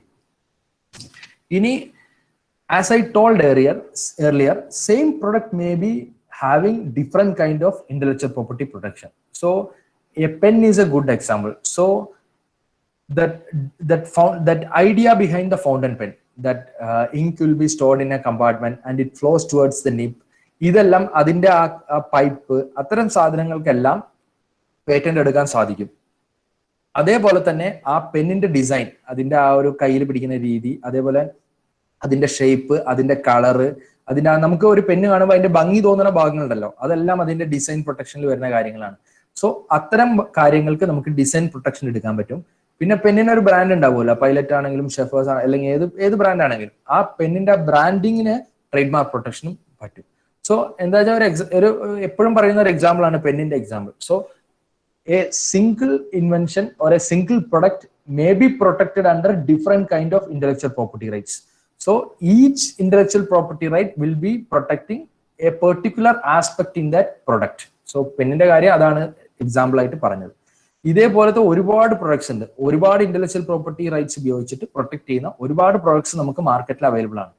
So another example is a camera. So if you look at a camera, that technology behind the camera can be protected under patent.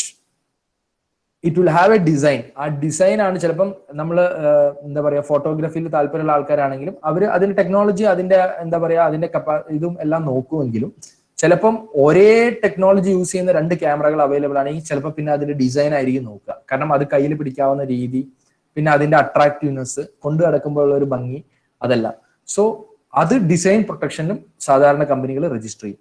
അതേപോലെ ബ്രാൻഡിങ് ഉണ്ടാവും, എല്ലാ ക്യാമറയിലും അതിന്റെ ബ്രാൻഡിങ് ഉണ്ടാവും, അതിന്റെ ആ പ്രൊഡക്റ്റ് നെയിം ഉണ്ടാവും, അങ്ങനത്തെ കാര്യങ്ങൾ ഉണ്ടാവും. അല്ലെങ്കിൽ അവർ യൂസ് ചെയ്യുന്ന ടെക്നോളജി ചിലപ്പോൾ അവിടെ എഴുതിയിട്ടുണ്ടാവും, അതും ബ്രാൻഡിങ്ങിൽ വരാം, അത് എഴുതുന്ന രീതി, അതെല്ലാം.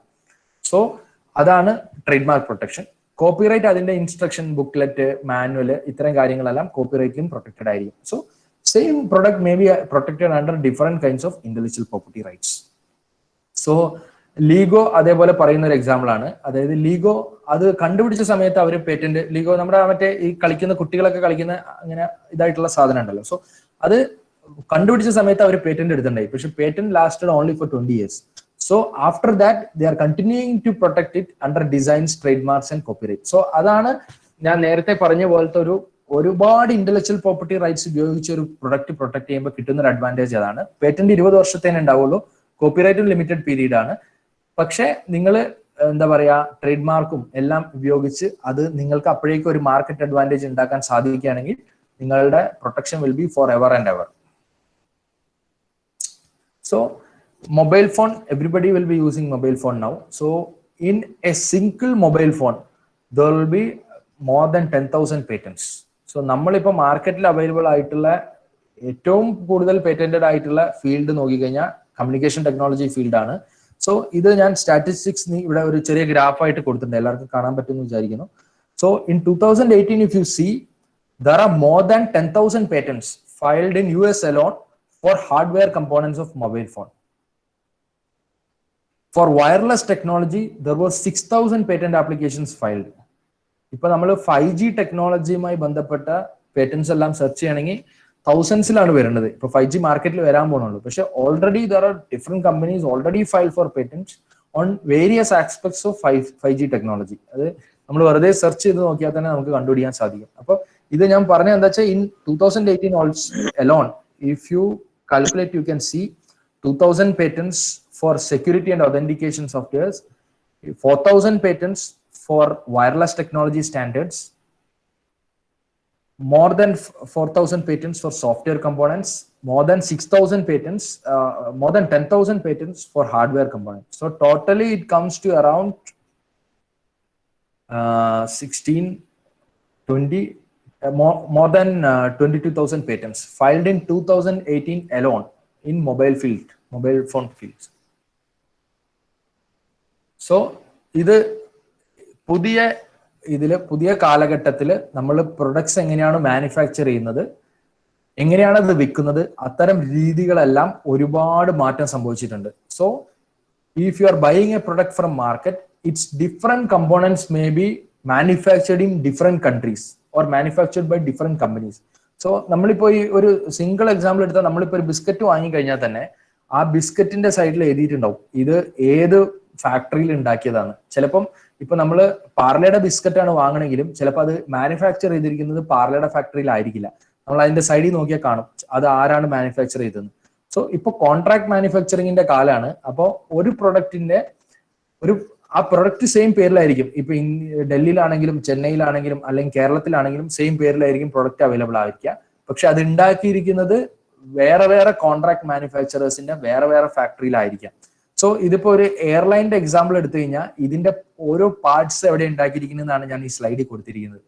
അതായത് ഒരു പാർട്ട് ഉണ്ടാക്കിയിരിക്കുന്നത് യു എസിലാണെങ്കിൽ വേറൊരു പാർട്ട് ജപ്പാനിലാണ്, വേറൊരു പാർട്ട് ഉണ്ടാക്കിയിരിക്കുന്നത് ഇറ്റലിയിലാണ്. അപ്പോൾ ഇത് ഭയങ്കര രസകരമായ കാര്യമാണ്. ഇതിപ്പോ ഒരു പ്ലെയിൻ ആകുമ്പോൾ അതിൽ ഒരുപാട് പാർട്സും ഒരുപാട് കമ്പോണൻസും ഉണ്ടാവും. പക്ഷെ അതേപോലെ നമുക്ക് അവൈലബിൾ ആയിട്ടുള്ള ഒരു സിംഗിൾ പ്രൊഡക്റ്റിന് തന്നെ ഇപ്പൊ നമ്മൾ ചൈനയിലാണ് ഉണ്ടാക്കിയിരിക്കുന്നത് പറഞ്ഞാലും അതിന്റെ ഓരോ കമ്പോണൻസും ചിലപ്പോൾ ചൈനയിൽ തന്നെ വെവ്വേറെ ഭാഗങ്ങളിലായിരിക്കും ഉണ്ടായിരിക്കുക. അപ്പോൾ പണ്ടത്തെ പോലെ ഒരു പ്രൊഡക്റ്റ് ഞാൻ കൺസീവ് ചെയ്ത് ഞാൻ തന്നെ അതിന് എന്താ പറയാ ഒരു ഇൻഡസ്ട്രി എസ്റ്റാബ്ലിഷ് ചെയ്ത് ഞാൻ തന്നെ അത് മാനുഫാക്ചർ ചെയ്ത് ഞാൻ തന്നെ മാർക്കറ്റിലെ എല്ലാ ചാനൽസിലും ഞാൻ തന്നെ അത് ഡിസ്ട്രിബ്യൂട്ട് ചെയ്യുന്ന പരിപാടി ഇപ്പം പൊതുവെ കമ്പനികൾ ഫോളോ ചെയ്യണില്ല. അതിന് പകരം അവർ ഇതെല്ലാം കോൺട്രാക്ട് ഔട്ട് ചെയ്യാണ്. അതായത് ഇതിന്റെ മാനുഫാക്ചറിങ് ഞാൻ ഒരാൾക്ക് കോൺട്രാക്ട് ചെയ്യും, അതിന്റെ എന്താ പറയാ അതിന്റെ സപ്ലൈ ചെയിൻ ഞാൻ വേറൊരാൾക്ക് കോൺട്രാക്ട് ചെയ്തിട്ടുണ്ടാവും, പിന്നെ അതിന്റെ സർവീസ് ഞാൻ വേറൊരാൾക്ക് കോൺട്രാക്ട് ചെയ്തിട്ടുണ്ടാവും. സോ അങ്ങനെ ഡിസ്പ്യൂട്ട് റെസൊല്യൂഷൻ വേറൊരു കമ്പനിക്കായിരിക്കും കോൺട്രാക്ട് ചെയ്തിട്ടുണ്ടാവും. സോ അങ്ങനെ ഒരുപാട് കമ്പനീസിനെ ഇൻവോൾവ് ചെയ്തിട്ട് ഞാൻ എൻ്റെ ബിസിനസ് റൺ ചെയ്യാണ്. സോ ഇത്തരം സാഹചര്യങ്ങളിൽ ഏറ്റവും പ്രധാനമാണ് നമ്മളുടെ ഇന്റലക്ച്വൽ പ്രോപ്പർട്ടി റൈറ്റ് പ്രൊട്ടക്ട് ചെയ്യുക എന്നുള്ളത്. കാരണം ഞാൻ മാത്രമല്ല എൻ്റെ പേര് ഉപയോഗിക്കുന്നത് ഒരുപാട് കമ്പനീസ് ആണ്. സോ ആ കമ്പനീസ് എല്ലാം എൻ്റെ പേരും എൻ്റെ ടെക്നോളജിയും അറിയാൻ സാധ്യതയുണ്ട്. സോ അവരത് ലീക്ക് ഔട്ട് ചെയ്യേ അല്ലെങ്കിൽ അവർ നാളെ എൻ്റെ കോമ്പറ്റീറ്റർ ആയിട്ട് വളർന്നു വരികയോ ചെയ്യില്ല എന്ന് ഉറപ്പുവരുത്താൻ ഞാൻ എൻ്റെ ഇന്റലക്ച്വൽ പ്രോപ്പർട്ടി റൈറ്റ്സ് വേണ്ട രീതിയിൽ പ്രൊട്ടക്ട് ചെയ്തേ മതിയാവും. So another example is trimmers. So if I hope you can see the 3 photographs given the lower part of the screen. So the technology behind trimmer is very limited.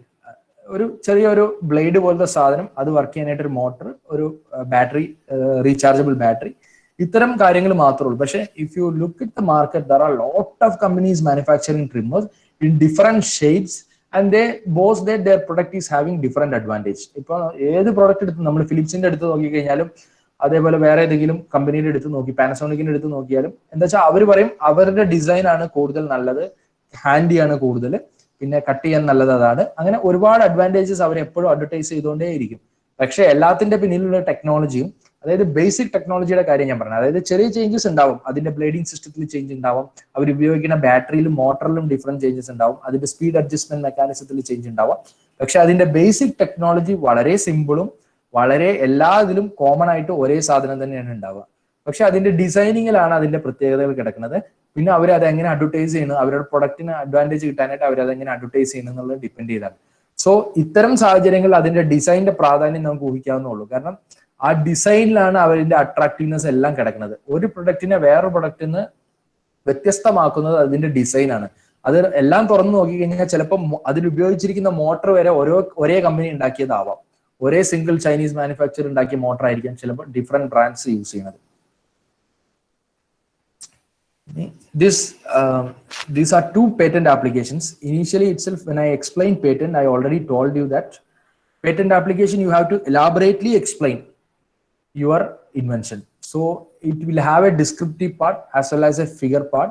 So in the descriptive part you will be explaining your invention in words, and also you will be given different figures. So ഇത് നമ്മൾ നോക്കിക്കഴിഞ്ഞാൽ 1907 tooth ബ്രഷിന് വേണ്ടിയിട്ട് apply ചെയ്ത ഒരു patent application ആണ്. So അതിന്റെ അന്നത്തെ ഡിസൈനും ഇന്നത്തെ ഡിസൈനും തമ്മിലുള്ള വ്യത്യാസം നമുക്ക് ഒറ്റ നോട്ടത്തിൽ തന്നെ കാണാം. ഒരു ചെറിയ വടി പോലത്തെ സാധനം, അതിന്റെ അറ്റത്ത് ബ്രഷ്, പക്ഷെ ആ ബ്രഷിന് ഒരു ഇൻക്ലിനേഷൻ ഉണ്ട്, ഒരു പ്രത്യേക ഷേപ്പ് ഉണ്ട് ആ ബ്രഷിന്റെ ഭാഗത്തിന്. സോ ഇത് 1907 ഫയൽ ചെയ്തതാണ്. അപ്പോൾ അതേപോലെ റൈറ്റ് സൈഡിൽ നമുക്ക് സാധാരണ പേപ്പർ ക്ലിപ്പായിട്ട് നമ്മൾ എല്ലാവരും യൂസ് ചെയ്യുന്ന സാധനമാണ്. 1994 ഫയൽ ചെയ്ത ഒരു ഡിസൈൻ ആണത്. സോ ഇതാണ് നമ്മൾ കോമൺ ആയിട്ട് അവൈലബിൾ ആയിട്ടുള്ള പല സാധനങ്ങളും ഒരുപക്ഷെ ഒരു കാലഘട്ടത്തിൽ അത് പേറ്റന്റ് ചെയ്യപ്പെട്ട ഇൻവെൻഷൻ ആയിരിക്കാം. നമ്മളിപ്പോൾ കാണുന്ന ബൾബ് ആണെങ്കിലും, അല്ലെങ്കിൽ ട്യൂബ്ലൈറ്റ് ആണെങ്കിലും, അല്ലെങ്കിൽ നമ്മൾ സാധാരണ കോമൺ ആയിട്ട് ഉപയോഗിക്കുന്ന ഫാൻ ആണെങ്കിലും, അങ്ങനെ ഒരുപാട് സാധനങ്ങൾ ഒരു കാലഘട്ടത്തിൽ പേറ്റന്റഡ് പ്രൊഡക്ട്സ് ആയിരുന്നു. അതാണ് ഇന്നവേഷൻസ് കൊണ്ടുവരുന്നതിൽ പേറ്റന്റിനുള്ള പ്രാധാന്യം. സോ ഞാനൊരു കണ്ടുപിടുത്തം നടത്തി കഴിഞ്ഞാൽ എനിക്ക് 20 years അതിന്റെ എക്സ്ക്ലൂസിവിറ്റി കിട്ടുകയാണ്. സോ അത് പുതിയ കണ്ടുപിടുത്തങ്ങൾ നടത്താനായിട്ട് ആളുകളെയും കമ്പനികളെയും പ്രേരിപ്പിക്കും. So if you look at the business process and IPR, we have an idea. First അതൊരു ഐഡിയ ആയിട്ട് എമർജ് ചെയ്യും. Then I have to define it, then I have to test it, and then I have to go to the designing stage. So I'll conceive my idea, then I will try to expand the idea and define it, then I'll have to test its applications, and then I'll design it, and then I'll brand it, and then I have to go for the manufacturing stage. So ഒരു inventive process അല്ലെങ്കിൽ ഒരു business പ്രോസസ്സിൽ ഒരുപാട് stages ഉണ്ട്. ഈ ഒരുപാട് സ്റ്റേജിൽ ഓരോ സ്റ്റേജിലും ചിലപ്പോൾ ഞാൻ സ്വയം ആയിരിക്കില്ല ഇതെല്ലാം ചെയ്യുക. കാരണം എൻ്റെ ഐഡിയ കൺസീവ് ചെയ്ത് കഴിഞ്ഞാൽ അത് ഡിഫൈൻ ചെയ്യാനായിട്ട് അല്ലെങ്കിൽ അത് ടെസ്റ്റ് ചെയ്യാനായിട്ട് ഞാൻ ചിലപ്പോൾ വേറൊരാളായിരിക്കും ഏൽപ്പിക്കുക. അതൊരു പ്രൊഡക്റ്റ് ആയിട്ട് ഡിസൈൻ ചെയ്യാനായിട്ട് ഞാൻ ഒരു ഡിസൈനറുടെ അടുത്തേക്ക് പോകും. കാരണം ഒരു കണ്ടുപിടുത്തം നടത്തുമ്പോൾ അതിലെ ആ ടെക്നോളജിയുടെ ഭാഗമായിരിക്കും എൻ്റെ കണ്ടുപിടുത്തം. ഇപ്പൊ നമ്മൾ ട്രിമ്മറിന്റെ എക്സാമ്പിൾ എടുത്താൽ അതിലെ മോട്ടറും അതിന്റെ ബാറ്ററിയും അതിന്റെ റീചാർജബിൾ ബാറ്ററിയുടെ ഭാഗവും പിന്നെ അതിന്റെ സ്പീഡ് അഡ്ജസ്റ്റ്മെന്റും ആയിരിക്കും എൻ്റെ കണ്ടുപിടുത്തം. കാരണം എൻ്റെ ഫീൽഡ് ഇലക്ട്രോണിക്സ് ആണ്. സോ ഞാൻ അതായിരിക്കും കണ്ടുപിടുത്തുണ്ടാവും. പക്ഷെ അത് ടെസ്റ്റ് ചെയ്യാനായിട്ട് ചിലപ്പോൾ ഞാൻ വേറൊരാളെ ഏൽപ്പിക്കും. അത് കഴിഞ്ഞ് അതൊരു പ്രൊഡക്റ്റ് ഡെവലപ്മെന്റിലേക്ക് പോകുമ്പോൾ ഞാൻ അതിന് ഡിസൈൻ വേണം. ആ ഡിസൈൻ ചെയ്യാനായിട്ട് ഞാനൊരു ഡിസൈനറുടെ അടുത്തേക്ക് പോകും. അപ്പം എൻ്റെ കയ്യിലുള്ള സാധനം ഞാൻ അയാൾക്ക് കൊടുക്കേണ്ടി വരും. എന്നാലും അയാൾക്ക് അത് ഡിസൈൻ ചെയ്യാൻ പറ്റുള്ളൂ, അത് കവർ ചെയ്യുന്ന രീതിയിലുള്ള ഡിസൈൻ ഡെവലപ്പ് ചെയ്യാൻ പറ്റുള്ളൂ. സോ ഇവിടെയെല്ലാം അത് ലീക്ക് ഔട്ട് ചെയ്യാനുള്ള സാധ്യതകൾ വളരെ കൂടുതലാണ്. സോ ഏത് സമയത്ത് ഞാൻ ഇന്റലക്ച്വൽ പ്രോപ്പർട്ടി റൈറ്റ് എടുക്കും എന്നുള്ളത് അത്യന്തം പ്രാധാന്യമുള്ളതാണ്. ഇനി business strategies are becoming more and more IP centered. So in earlier days, in one of my slides I have already shown you the part of intangible assets of a company is increasing. So most of the companies, they're almost more than 80% of their assets will be intellectual assets. So now the motto of the companies is to innovate more. If you want to survive in the market, you have to innovate more, you have to protect your intellectual property rights, and you have to guard your trade secrets. So ഇപ്പൊ നമ്മൾ എപ്പോഴും എന്തിനും advertisement കണ്ടുകൊണ്ടിരിക്കുകയാണ്. എല്ലാ കമ്പനീസും അവരുടെ brand value build ചെയ്യാനായിട്ട് invest ചെയ്തുകൊണ്ടേ ഇരിക്കുകയാണ്. അതേപോലെ തന്നെ വേറൊരു കാര്യം എന്താ വെച്ചാൽ എനിക്ക് എൻ്റെ ഫീൽഡ് ഓഫ് പ്രൊഡക്ഷനിൽ ആവശ്യമുള്ള ഇന്റലക്ച്വൽ പ്രോപ്പർട്ടി റൈറ്റ് ഇപ്പൊ വേറൊരാളുടെ കയ്യിലാണ് ഉള്ളതെങ്കിൽ ഞാനത് അക്വയർ ചെയ്യും. അതാണ് ഞാൻ നേരത്തെ പറഞ്ഞത്. നമ്മുടെ സാധാരണ സ്വത്തവകാശം പോലെ തന്നെ നമുക്ക് വേറൊരാളുടെ ഇന്റലക്ച്വൽ പ്രോപ്പർട്ടി റൈറ്റ്സ് നമുക്ക് വാങ്ങാനോ അല്ലെങ്കിൽ നമുക്ക് ലൈസൻസ് ചെയ്ത് എടുക്കാനോ ഒക്കെ സാധിക്കും. സോ ഇപ്പം എനിക്ക് തോന്നുകയാണ് വേറൊരാളുടെ അടുത്താണ് എൻ്റെ പ്രൊഡക്റ്റിനെ യൂസ് ചെയ്യാൻ പറ്റാവുന്ന ഒരു ഇന്റലക്ച്വൽ പ്രോപ്പർട്ടി റൈറ്റ്സ് ഉള്ളതെങ്കിൽ അപ്പൊ ഞാൻ അവരുടെ കയ്യിൽ നിന്ന് അത് ലൈസൻസ് ചെയ്യുക അല്ലെങ്കിൽ അത് വാങ്ങിയെടുക്കുകയോ ചെയ്യും. കാരണം എനിക്ക് മാർക്കറ്റിൽ സർവൈവ് ചെയ്യണമെന്നുണ്ടെങ്കിൽ ഇന്ന് കൂടുതൽ കണ്ടുപിടുത്തങ്ങൾ നടത്തുകയും അതേപോലെ തന്നെ എൻ്റെ ബ്രാൻഡ് വാല്യൂ ബൂസ്റ്റ് ചെയ്യുന്ന രീതിയിൽ എനിക്ക് പ്രൊട്ടക്ഷൻ കിട്ടുകയും ചെയ്തേ പറ്റും. ഇനി I'm going to a small example. So in 2000, you all might have heard of the companies Google and Motorola. So in 2011, Google acquired Motorola Mobility for $12.5 billion. So it's a huge amount. So before that, Motorola was an independent company. So in 2011, what happened is Google acquired the company. And in 2014, Google sold Motorola to Lenovo for $2.91 billion. So Google, we all know, it's a big company. They never make mistakes because they are one of the leaders in their field. So they have a huge market advantage compared to their competitors. But if you look at the statistics, in 2011, they acquired Motorola for $12.5 billion. But in 2014, they are selling it for $2.91 billion. That means almost they lost around $10 billion. സാധാരണ ഒരു കമ്പനിയും ഇങ്ങനത്തെ ഒരു എന്താ പറയുക, ഇത് ഇപ്പൊ നമ്മൾ കാണുമ്പോൾ ഒറ്റ നോട്ടത്തിൽ ഇത് നോക്കിയാൽ നമുക്ക് ഒരു അബദ്ധമായിട്ടല്ലേ തോന്നുക. കാരണം $12.5 ബില്യൺ വാങ്ങിയ കമ്പനി $2.91 ബില്യൺ വിൽക്കുന്നത്. അപ്പോൾ ഗൂഗിളിന് ഇത്രയും വലിയ നഷ്ടം എങ്ങനെ ഉണ്ടാവുമെന്ന് നോക്കിക്കഴിഞ്ഞാൽ, ഈ 2014 ഗൂഗിൾ മോട്ടോറോളനെ വിറ്റെങ്കിലും ഗൂഗിൾ എന്ത് ചെയ്തു വെച്ചാൽ അവരുടെ കംപ്ലീറ്റ് പേറ്റന്റ് പോർട്ട്ഫോളിയോ ഗൂഗിളിന്റെ അടുത്ത് തന്നെ വെച്ചു. സോ നമ്മൾ മനസ്സിലാക്കേണ്ട കാര്യം, മോട്ടോറോളയ്ക്ക് ഉണ്ടായിരുന്ന പേറ്റന്റ്സിന് മാത്രമാണ് ഓൾമോസ്റ്റ് $10 ബില്യൺ ഗൂഗിൾ വാല്യൂ ചെയ്തത്. സോ അതിന്റെ ടാഞ്ചിബിൾ അസറ്റ്സ് ആണ് $2.91 ബില്യൺ മോട്ടോറോള വേറെ കമ്പനിക്ക്, ലിനോവനാന്ന് തോന്നുന്നു, എനിക്ക് ഓർമ്മയില്ല ഏതാ കമ്പനിയാണ്, സോ ആ കമ്പനിക്ക് വിൽക്കുന്നത്. പക്ഷെ അതിന് ഇൻടാഞ്ചിബിൾ അസറ്റ് ആയിട്ടുള്ള പേറ്റന്റ്സിന് മാത്രം, പേറ്റന്റ് ഓണർഷിപ്പിന് മാത്രം more than $10 billion they have valued. So ഇത് ചെയ്യാനുള്ള കാര്യം, അന്ന് ഗൂഗിൾ ഒറാക്കിളിന്റെ അടുത്ത് നിന്ന് കുറെ ഇഷ്യൂസ് ഫേസ് ചെയ്യുണ്ടായി. Oracle is another competitor. So Oracle had filed a case against Google for their patent infringement. So Google felt that if they get, because Motorola was leading for a long time in 1980s to 1990s, Motorola was a leading company in the communication sector. So Motorola had lot of patents. So ആ ടെക്നോളജിയും ആ അഡ്വാൻറ്റേജും കിട്ടുകയാണെങ്കിൽ ഒറാക്കിളിനായിട്ടുള്ള ഫൈറ്റിൽ ഇവർക്ക് win ചെയ്യാൻ പറ്റുന്നുള്ളൊരു feeling ഗൂഗിളിന് വന്നു. അതുകൊണ്ടാണ് Google അങ്ങനെ ചെയ്യാൻ കാരണം. പക്ഷെ നമ്മൾ ഇതിന്ന് മനസ്സിലാക്കേണ്ടത് ഇൻടാഞ്ചിബിൾ അസറ്റ്സിന് എത്രയാണ് വാല്യൂ ചെയ്യുന്നതാണ്. ടാഞ്ചിബിൾ അസറ്റ്സിന്റെ എത്രയോ ഇരട്ടിയാണ് ഇൻടാഞ്ചിബിൾ അസറ്റ്സിന് ഓരോ കമ്പനീസും ഇപ്പം വാല്യൂ ചെയ്തുകൊണ്ടിരിക്കുന്നത്. Another example is Facebook. So നമ്മളെല്ലാവരും വാട്സാപ്പും ഫേസ്ബുക്കും യൂസ് ചെയ്യുന്നവരാണ്, നിങ്ങൾ എല്ലാവരും യൂസ് ചെയ്യുന്നുണ്ടാവും. So in 2014, Facebook bought WhatsApp for $19 billion. So it's also a huge amount. But WhatsApp had a very simple architecture. So now you know there are a lot of competitors for WhatsApp. Nammal Telegram use cheyunndu. There are a lot of other competitors also. And its technology was also not that advanced because it had a simple architecture. ഇപ്പം നിങ്ങൾ എന്താണ് പഠിക്കുന്നത് എനിക്ക് അറിയില്ല, പക്ഷെ എനിക്ക് ചിലപ്പം അതിന്റെ സോഫ്റ്റ്വെയർ എനിക്ക് മനസ്സിലാക്കാൻ ബുദ്ധിമുട്ടായിരിക്കും. കാരണം ഞാനൊരു ലോയർ ആയത് കാരണം എനിക്ക് അത് ചിലപ്പോൾ മനസ്സിലാവില്ല. പക്ഷെ സാധാരണ ആ ടെക്നോളജി ഫീൽഡിലുള്ള ഒരാളെ സംബന്ധിച്ചിടത്തോളം വാട്സാപ്പിന്റെ ആർക്കിടെക്ചർ ഭയങ്കര സിമ്പിൾ ആണ്. അതിന്റെ സോഫ്റ്റ്വെയറും അത്ര ഭയങ്കര വലിയ സംഭവമല്ല. But still Facebook bought WhatsApp for $19 billion. So എന്താണ് ഇത് വാങ്ങാനായിട്ട് ഫേസ്ബുക്കിനെ പ്രേരിപ്പിച്ചു നോക്കുകയാണെങ്കിൽ, WhatsApp had 450 million active users. So ആ യൂസേഴ്സിനെയാണ്, അത്രയും യൂസേഴ്സ് വാട്സാപ്പിന് ഉണ്ട് എന്നുള്ളതാണ് ഫേസ്ബുക്കിനെ അട്രാക്ട് ചെയ്ത ഘടകം. സോ നമ്മൾ നോക്കുകയാണെങ്കിൽ Facebook bought WhatsApp for this more than $40 per users data. So ഒരു യൂസറിന് $40 വെച്ച് ചാർജ് ചെയ്തിട്ടാണ് ഇവർ ഈ വലിയ $19 ബില്യൺ എന്നുള്ള ഇതിലേക്ക് എത്തിയിരിക്കുന്നത്. അതായത് അതിന്റെ ഫിസിക്കൽ അസറ്റ്സ് ഒന്നും വാല്യൂ ചെയ്യണേ ഇല്ല. എത്ര യൂസേഴ്സ് ഉണ്ട്, ആ ഓരോ യൂസറിനും $40 വെച്ചിട്ടാണ് ഈ $19 ബില്യൺ അവർ എത്തുന്നത്. സോ അതിന്റെ മറ്റ് അസറ്റ്സ് ഒന്നും എന്താ പറയാ, അതൊക്കെ ഇറിലവന്റ് ആയി പോവാണ്. കാരണം അവരുടെ ഇൻടാഞ്ചിബിൾ അസറ്റ്സ് ആണ് മുകളിൽ വന്നിട്ട്, ടാഞ്ചിബിൾ അസറ്റ്സ് എല്ലാം എന്താ പറയാ വാല്യൂവേ ഇല്ലാത്തൊരു സാധനമായിട്ട് മാറുന്ന ഒരു കാലഘട്ടമാണ്. സോ ഇതിനുള്ള കാരണം എന്താ വെച്ചാല്, നമ്മൾ when we install WhatsApp in your mobile, so you will click a button, I agree. Usually നമ്മളെല്ലാം അത് വായിച്ചു നോക്കാറൊന്നുമില്ല. കാരണം നമ്മൾ എല്ലാ സോഫ്റ്റ്വെയർ ഇൻസ്റ്റാൾ ചെയ്യുമ്പോഴും നമ്മൾ I agree എന്ന് പറഞ്ഞ ബട്ടൺ ക്ലിക്ക് ചെയ്യേണ്ടി വരും. നമ്മൾ എന്താ പറയാ, അവരുടെ ടേംസ് ആൻഡ് കണ്ടീഷൻസ് അതിൽ പറയണ്ടാവും.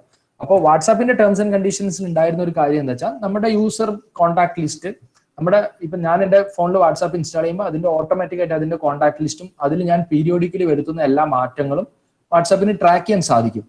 സോ ഇത്ര അധികം ആൾക്കാരുടെ ഫോൺ ഡീറ്റെയിൽസ് ആണ് എന്താ പറയാ ഫേസ്ബുക്ക് ആക്ച്വലി വാങ്ങിയത്. അപ്പോൾ വാട്സാപ്പിന്റെ ആർക്കിടെക്ചർ എന്നുള്ളതിനേക്കാളും അതിന്റെ ടെക്നോളജി എന്നുള്ളതിനേക്കാളും ഫേസ്ബുക്കിനെ അട്രാക്ട് ചെയ്ത ഘടകം ഈ യൂസർ ഡാറ്റയാണ്. അതായത് എത്രയും ആൾക്കാരുടെ ഡാറ്റയാണ് ആക്സസ് കിട്ടുക.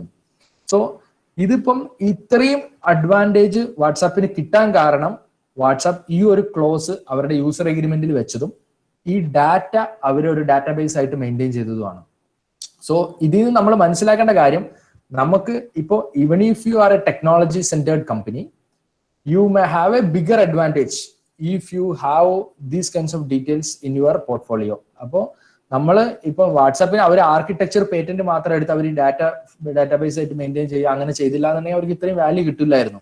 സോ അത് എങ്ങനെയാണോ നമ്മൾ എഗ്രിമെന്റ് ഡ്രാഫ്റ്റ് ചെയ്യുന്നത്, എങ്ങനെയാണോ നമ്മുടെ ബിസിനസ് മോഡൽ വർക്ക് ചെയ്യുന്നത് എന്നുള്ളതാണ് ഇതിലെ കാര്യം. So another thing is strategic patenting. So strategic patenting is to prevent competitor not only from making the same product but also from playing the same marketplace. So ഇപ്പൊ ഇതെന്നാലും അത്ര കാണാറില്ല, കാരണം ആമസോണിന്റെ 1 click patent ഉണ്ടായി, അതേപോലെ ആപ്പിളിന്റെ സ്ലൈഡ് ടു അൺലോക്ക് പേറ്റന്റ് ഉണ്ട്. Apple products use ചെയ്യുന്നവർക്ക് അതിന്റെ പണ്ടുണ്ടായിരുന്ന ആ സ്ലൈഡ് ടു അൺലോക്ക് എന്ന് പറഞ്ഞിട്ടൊരു സംഭവം ഉണ്ടായിരുന്നല്ലോ. സോ അതിനും ആപ്പിൾ പേറ്റന്റ് എടുത്തിട്ടുണ്ടായി. സോ ഇതെല്ലാം ചെയ്യുന്നത് എന്താ വെച്ചാൽ അവർക്ക് വേറെ ഒരുപാട് ടെക്നോളജീസ് ഉണ്ട് പേറ്റന്റ് ചെയ്യാനായിട്ട്. ഇപ്പൊ ആമസോണിനാണെങ്കിൽ അവരുടെ ഒരുപാട് അതിന്റെ വേറെ ഒരുപാട് കാര്യങ്ങൾ പേറ്റന്റ് എടുക്കാനുണ്ടാവും. പക്ഷെ എന്താ വെച്ചാൽ ഇത് ഇവർക്ക് ഒരു മാർക്കറ്റ് അഡ്വാൻറ്റേജ് കിട്ടുകയാണ്. സോ ഇപ്പൊ സ്ലൈഡ് ടു അൺലോക്ക് എന്ന് പറഞ്ഞ സംഭവം പേറ്റന്റ് ചെയ്തില്ലെങ്കിൽ ഏതൊരു കോമ്പറ്റീറ്ററും ആ സ്ലൈഡ് ടു അൺലോക്ക് ഇമ്മീഡിയറ്റ് ആയിട്ട് കൊണ്ടുവരാം. പക്ഷെ അത് പേറ്റന്റ് ചെയ്ത് കഴിഞ്ഞാൽ പിന്നെ അവർക്ക് മാത്രമേ ഇത് യൂസ് ചെയ്യാൻ പറ്റുള്ളൂ. സോ നമ്മൾക്ക് നമ്മളുടെ സാധനങ്ങൾ പ്രൊട്ടക്ട് ചെയ്യാന്നുള്ളതിനേക്കാളും നമ്മളുടെ കോമ്പറ്റീറ്റർ ആ സെയിം സാധനം യൂസ് ചെയ്യാതിരിക്കുക, സെയിം ഇത് യൂസ് ചെയ്യാതിരിക്കാനായിട്ടുള്ള ഒരു പ്രൊട്ടക്ഷൻ ആണ് ഇപ്പം കമ്പനീസ് പോകുന്നത്. And collaborate with competitors and share your IP. So ഇപ്പം ഇത്രയും നേരം ഞാൻ പറഞ്ഞുകൊണ്ടിരുന്നത്, if you have an intellectual asset, it is very, very important to protect it because you need to have a market advantage over your competitor. But if there will be different companies in the same sector, for example, there are different mobile manufacturing companies. There are a lot of mobile manufacturing companies now available in the market. So all of them will be filing for patents for in their field of technologies. All of them will be filing for patents. But there will be certain sectors where they feel that they will not be able to innovate independently. So in those areas, they will look for collaborative development. So ഇത് പറഞ്ഞു വരുന്നത് എന്താ വെച്ചാല്, ഇപ്പോ എന്റെ കോമ്പറ്റീറ്ററിനെ തടഞ്ഞു നിർത്താനായിട്ടാണ് ഞാൻ intellectual property protection എടുക്കുക. പക്ഷെ ഇപ്പൊ ഞാനും എന്റെ കോമ്പറ്റീറ്ററും ഇപ്പൊ എ എന്ന് പറഞ്ഞ കമ്പനിയായിട്ടാണ് ഞാൻ കോമ്പീറ്റ് ചെയ്തിരിക്കുന്നത്, ബി എന്ന് പറഞ്ഞ കമ്പനിയായിട്ട് ഞാൻ കോമ്പീറ്റ് ചെയ്തുകൊണ്ടിരിക്കുകയാണ്. ഇവരുടെ രണ്ടുപേരുടെ മേലെയും മാർക്കറ്റ് അഡ്വാൻറ്റേജ് കിട്ടാനായിട്ട് ഞാൻ പേറ്റന്റ് എടുത്തുകൊണ്ടിരിക്കും. പക്ഷെ ചില സെക്ടറിൽ ഇവരെ ഞാൻ ഇങ്ങനെ ഇന്നോവേറ്റ് ചെയ്ത് എന്റെ മാത്രം പൈസ ഇൻവെസ്റ്റ് ചെയ്ത് ഇന്നോവേറ്റ് ചെയ്ത് കഴിഞ്ഞാൽ ഒരു തരത്തിലും ഒരു പുതിയ ഡെവലപ്മെന്റ് സാധ്യമാകില്ല എന്നുള്ള ഫീലിംഗ് എനിക്ക് തന്നെ വരും. ഇതേ ഫീലിംഗ് എ കമ്പനിക്കും ബി കമ്പനിക്കും വന്നിട്ടുണ്ടാവും. സോ നമ്മൾ 3 പേരും കൂടി എന്ത് ചെയ്യുന്ന വെച്ചാൽ നമ്മൾ 3 പേരും കൂടി ഡിസൈഡ് ചെയ്തിട്ട് ഒരു കൺസോർഷ്യം ഉണ്ടാക്കും. എന്നിട്ട് 3 പേരും കൂടി ഇൻവെന്റ് ചെയ്യും. അപ്പൊ അതിന്റെ ഗുണം എന്താ വെച്ചാല്, ഞാൻ മാത്രം ഇൻവെസ്റ്റ് ചെയ്യുന്നതിന് പകരം എല്ലാവരും ഇൻവെസ്റ്റ് ചെയ്യാം. കാരണം ഇതിൽ ഞാൻ ആക്ച്വലി ഒരു എക്സാമ്പിൾ പറഞ്ഞത് നമ്മുടെ മൊബൈൽ ഹാൻഡ്സെറ്റ് മാനുഫാക്ചറിങ് തന്നെയാണ്. കാരണം നമ്മൾ ഇപ്പോൾ ഏതാണ്ട് ഒരു 10 വർഷം മുമ്പ് വരെ നോക്കിക്കഴിഞ്ഞാൽ എല്ലാ മൊബൈൽ ഹാൻഡ്സെറ്റ് മാനുഫാക്ചറേഴ്സും അവരുടെ തന്നെ സോഫ്റ്റ്വെയർസ് ആണ് പൊതുവെ യൂസ് ചെയ്തുകൊണ്ടിരുന്നത്. ഇപ്പൊ നമ്മുടെ നോക്കിയൊക്കെ സിംബിയൻ എന്ന് പറഞ്ഞ സോഫ്റ്റ്വെയർ ആയിരുന്നു, അങ്ങനെ ഇപ്പൊ സോണിക്ക് വേറൊരു സോഫ്റ്റ്വെയർ ആയിരുന്നു. അങ്ങനെ എല്ലാ മൊബൈൽ മാനുഫാക്ചറേഴ്സും അവരുടെ തന്നെ സോഫ്റ്റ്വെയർ ആണ് അവരുടെ ഫോൺസിൽ യൂസ് ചെയ്തുകൊണ്ടിരുന്നത്. പക്ഷെ ഇപ്പൊ നമ്മൾ നോക്കിക്കഴിഞ്ഞാൽ എല്ലാം ആൻഡ്രോയിഡ് ആയിട്ട് മാറി. സോ ഇതിനുള്ള വലിയൊരു കാര്യം വന്നത് ഏതാണ്ട് 2007 ഓപ്പൺ ഹാൻഡ്സെറ്റ് അലയൻസ് വരികയാണ്. So almost around 84 companies including all handset manufacturers join together. So കാരണം അതിനുശേഷം ഉണ്ടായ മാറ്റം, ആ ഒരു പീരീഡിൽ വന്ന മാറ്റം എന്താ വെച്ചാൽ അവർ സോഫ്റ്റ്വെയർ നല്ലതായിരിക്കണം, അതേ സമയം തന്നെ ഹാർഡ്വെയർ നല്ലതായിരിക്കണം. കാരണം ഹാർഡ്വെയറിൽ പുതിയ ചിപ്സെറ്റ് എല്ലാം വരികയാണ്, പുതിയ ക്യാമറ, എന്താ പറയാ, കൂടുതൽ പിക്സൽസ് ഉള്ള ക്യാമറ വേണം. അതേപോലെ ഒരുപാട് സാധനങ്ങൾ മൊബൈൽ ഫോണിന്റെ ഹാർഡ്വെയറിൽ ഒരുപാട് ഇമ്പ്രൂവ്മെന്റ്സ് വേണം.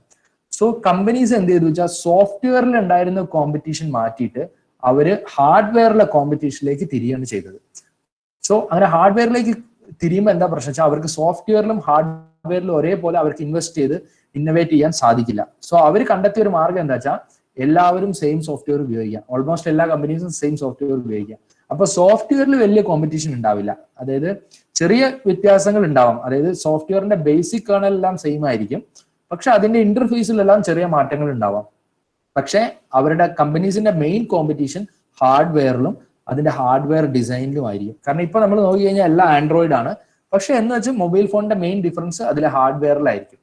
സോ ഇതാണ് വന്ന ഒരു മാറ്റം. സോ ഇതാണ് ഇപ്പൊ ഗൂഗിൾ വന്നപ്പോൾ, ഗൂഗിളിന്റെ ആൻഡ്രോയിഡ് പ്ലാറ്റ്ഫോം വന്നപ്പോൾ ഇതാണ് സംഭവിച്ചത്. എല്ലാം മൊബൈൽ ഫോൺസും സെയിം സോഫ്റ്റ്വെയർ യൂസ് ചെയ്യുക, കോമ്പറ്റീഷൻ അതിന്റെ ഹാർഡ്വെയറിലേക്ക് മാത്രം നിർത്തുക. സോ ഇത് ഞാൻ അവസാനം പറയാൻ കാരണം എന്താ വെച്ചാൽ IP ഇന്റലക്ച്വൽ പ്രോപ്പർട്ടി നിങ്ങളുടെ കോമ്പറ്റീറ്ററിനെ പ്രിവെന്റ് ചെയ്യാൻ വേണ്ടി മാത്രമല്ല, കോമ്പറ്റീറ്ററിനായിട്ട് കൊളാബറേറ്റ് ചെയ്യാനും യൂസ്ഫുൾ ആയിരിക്കും. സോ ഇത് deploying portfolio. So patent troll എന്ന് പറഞ്ഞു കഴിഞ്ഞാൽ നമ്മൾ സാധാരണ ട്രോൾ എല്ലാവർക്കും അറിയാവുന്ന കാര്യമാണ്. അപ്പൊ ഇതിനേക്കാളും മുമ്പ് വന്നൊരു കാര്യമാണ് പേറ്റന്റ് ട്രോൾ. പേറ്റന്റ് ട്രോൾ എന്തിനാ വെച്ചാൽ I will purchase a patent with no intention to manufacture but to sue others. അപ്പം ഇപ്പൊ എ എന്ന് പറഞ്ഞ കമ്പനി ഒരു പ്രൊഡക്റ്റ് ഉണ്ടാക്കുന്നുണ്ട്. അപ്പം എനിക്ക് ആ പ്രൊഡക്റ്റ് ഉണ്ടാക്കാൻ ഒരു പ്ലാനും ഇല്ല, പക്ഷെ അവർക്കൊരു തലവേദന ഉണ്ടാക്കാനായിട്ട് ഞാൻ എന്ത് ചെയ്യുന്നു വെച്ചാൽ അവരുടെ ഫീൽഡിലുള്ള ഒരു പേറ്റന്റ് വേറെ ആളുടെയും കയ്യിൽ നിന്ന് വാങ്ങും. എന്നിട്ട് എന്ത് ചെയ്യുന്ന വെച്ചാൽ EA എന്ന് പറഞ്ഞ കമ്പനീനെ കേസ് കൊടുക്കും. അതായത് എന്നിട്ട് അത് എന്താ പറയാ അവരായിട്ട് അവർക്കൊരു ബിസിനസ്സിൽ ഒരു തടസ്സം ഉണ്ടാക്കുക എന്നുള്ള ഉദ്ദേശത്തോടു കൂടി ചെയ്യുന്ന കാര്യമാണ് പേറ്റന്റ് ട്രോൾ എന്ന് പറയുന്നത്. പിന്നെ it is very, very important to protect your rights. So it is very, very important to protect the intellectual property rights at the right time using the right intellectual property. And usually all companies are now, what they are doing is block competitors by building forts. So instead of castle, now they are building forts, because if you look at the mobile communication technology sector, you can, I have already shown that slide, that almost more than 25,000 patents are being filed every year. So on each small part of mobile handset, companies are filing patents so that the competitor will not copy them. And I will have a lot of unused patents, because every time communication technology is changing. So whatever I have filed in 2018 may not be relevant for me now, because നമ്മൾ നോക്കുകയാണെങ്കിൽ എല്ലാ companies, ഇപ്പോൾ നമ്മളൊരു മൊബൈലിന്റെ കാര്യം തന്നെ എടുത്തു കഴിഞ്ഞാൽ എല്ലാ മാസവും പുതിയ പുതിയ മോഡലുകൾ വരികയാണ്. അപ്പൊ ഞാൻ പഴയ മോഡൽ യൂസ് ചെയ്തുകൊണ്ടിരുന്ന ടെക്നോളജിയോ അതിന് അപ്ലൈ ചെയ്ത പേറ്റന്റോ ഇപ്പൊ റിലവന്റേ അല്ല. സോ എനിക്കത് വേറെ ചെറിയ കമ്പനികൾക്ക് വേണമെങ്കിൽ ലൈസൻസ് ചെയ്യാം, കാരണം അതെനിക്ക് ഒരു അഡീഷണൽ ഇൻകം തരും. സോ ഞാൻ അങ്ങനെ ചെയ്യും. കാരണം ഇപ്പൊ 2 വർഷം മുമ്പ് എന്നൊക്കെ പറഞ്ഞാൽ കംപ്ലീറ്റ്ലി ഒബ്സൊല്യൂട്ട് ആയി, കാരണം അതിന് ഒരു കാര്യമില്ല, അങ്ങനത്തെ കണ്ടീഷനിലേക്ക് പോയി. അപ്പൊ വേറെ ഏതെങ്കിലും ഇൻഡസ്ട്രിക്ക് അത് ഉപകാരപ്പെടുന്നുണ്ടെങ്കിൽ ഞാൻ അവർക്ക് ലൈസൻസ് ചെയ്യും. പിന്നെ using IP to increase brand value, ഇത് നമ്മൾ എപ്പോഴും കാണുന്നതാണ്. കാരണം എന്തെങ്കിലും ഒരു മൊബൈൽ ഫോണിന്റെയോ അല്ലെങ്കിൽ എന്തെങ്കിലും അഡ്വർടൈസ്മെന്റോ ഇത് പേറ്റന്റ് ടെക്നോളജിയാന്ന് പറഞ്ഞിട്ട്, സോ IP യൂസ് ചെയ്തിട്ട് മാർക്കറ്റ് അഡ്വാൻറ്റേജ് കിട്ടാനുള്ള ഒരു ശ്രമമാണ്. And challenges to corporate decision making. So now if there are commerce students or business students, they will be knowing corporate governance.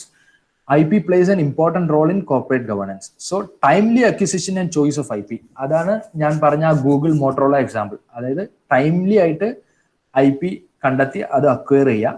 അതേപോലെ തന്നെ choice of intellectual property rights, because there are different categories of intellectual property available. So which IP you choose to protect your innovation is very, very important.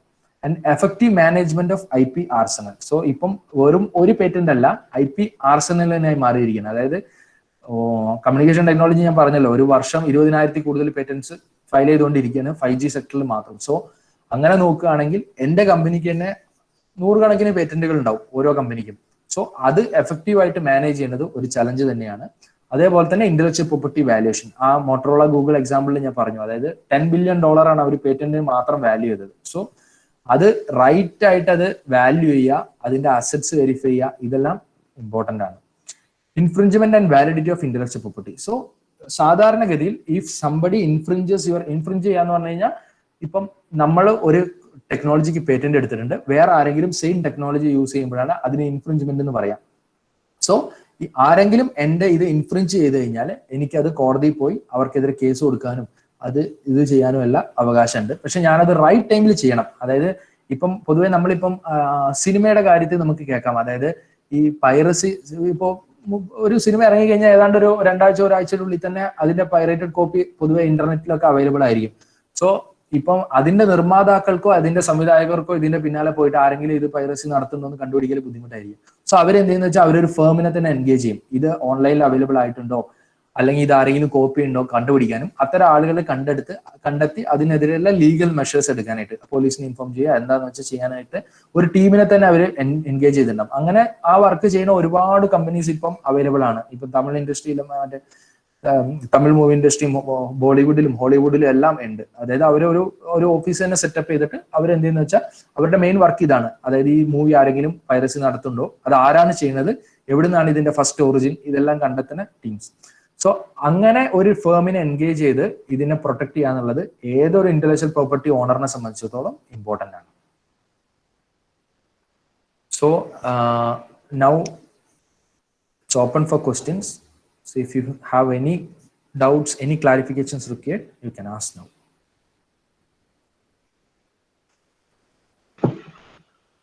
The session is now open. Participants are requested to unmute their microphones and ask questions, or they can put it in the chat window.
Hello sir.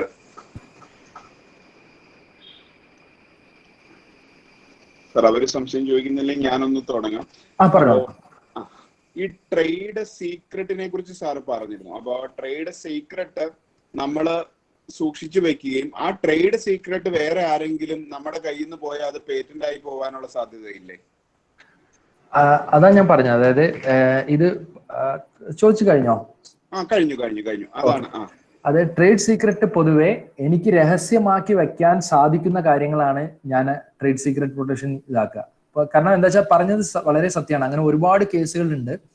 അപ്പം എനിക്കിപ്പോ എനിക്കിപ്പോ workers ഉണ്ടെങ്കിൽ അവർക്ക് എന്തായാലും ഇത് പറഞ്ഞു കൊടുക്കേണ്ടി വരുമല്ലോ, ഇത് എങ്ങനെയാണ് യൂസ് ചെയ്യുന്നത്. അപ്പൊ ഞാൻ അവരോടെല്ലാം എഗ്രിമെന്റിൽ ഏർപ്പെടും. അതായത് ഇത് സീക്രട്ട് ആയിട്ട് അവർ പ്രൊട്ടക്ട് ചെയ്തോളും എന്നുള്ളത് അവരായിട്ട് ഒരു എഗ്രിമെന്റിൽ ഏർപ്പെടും. അപ്പൊ അവരുടെ കയ്യിൽ നിന്ന് പൈസയോ അല്ലെങ്കിൽ എന്തെങ്കിലും സ്വാധീനം ഉപയോഗിച്ച് വേറെ ഏതെങ്കിലും കമ്പനി അത് കോപ്പി അടിക്കുകയാണെങ്കിൽ ആ കമ്പനിക്കെതിരെ എനിക്ക് കേസ് കൊടുക്കാൻ സാധിക്കും. അപ്പോ പൊതുവെ ഇത് ലീക്കായി പോകാനുള്ള സാധ്യത വളരെ കൂടുതലാണ്. പക്ഷെ എനിക്ക് അങ്ങനെ ലീക്ക് ആവില്ല എന്ന് 100% ഉറപ്പുള്ള സാധനങ്ങളാണ് പൊതുവെ ട്രേഡ് സീക്രട്ട് പ്രൊട്ടക്ട് ചെയ്യുക. അങ്ങനെ പേറ്റന്റ് എടുക്കാനോ അങ്ങനെ ആവാനോ ഒക്കെ ഒരുപാട് സാധ്യതകളുണ്ട്. Okay, thank you sir. Thank you.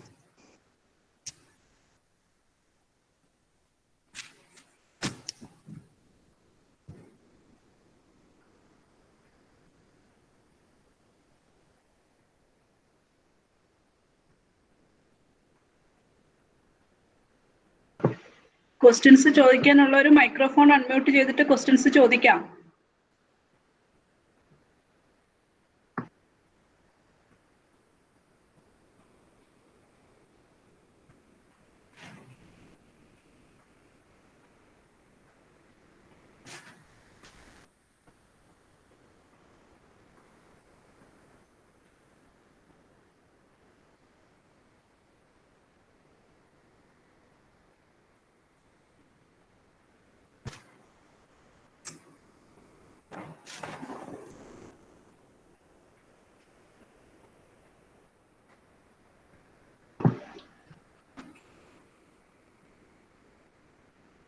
ഒരു ക്വസ്റ്റ്യൻ ചാറ്റ് ബോക്സിൽ വന്നിട്ടുണ്ട്. Photocopy of books taken by students, is it against the right?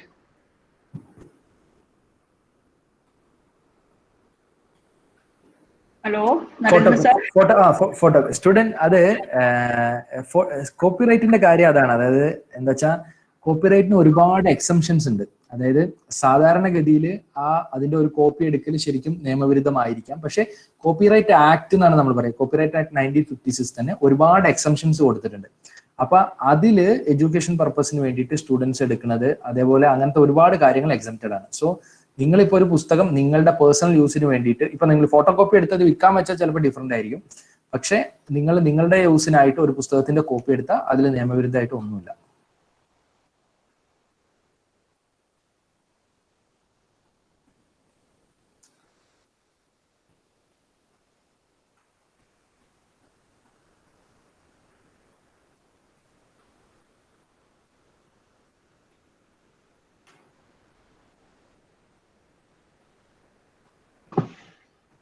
Hello Narendran sir, എന്റെ ഒരു സംശയം ചോദിക്കുകയാണ്.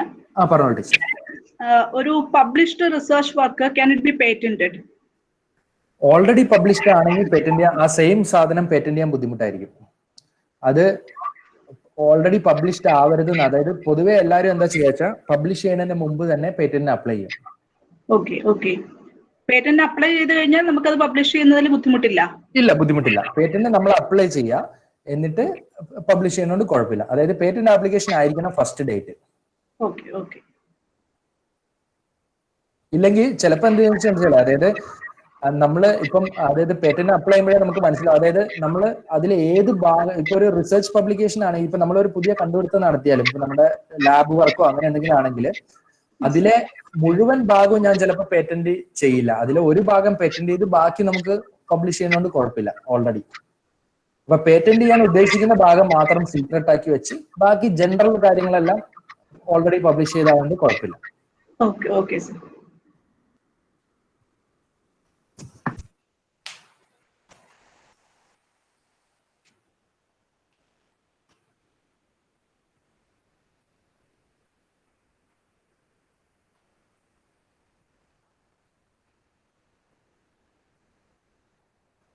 ഇവിടെ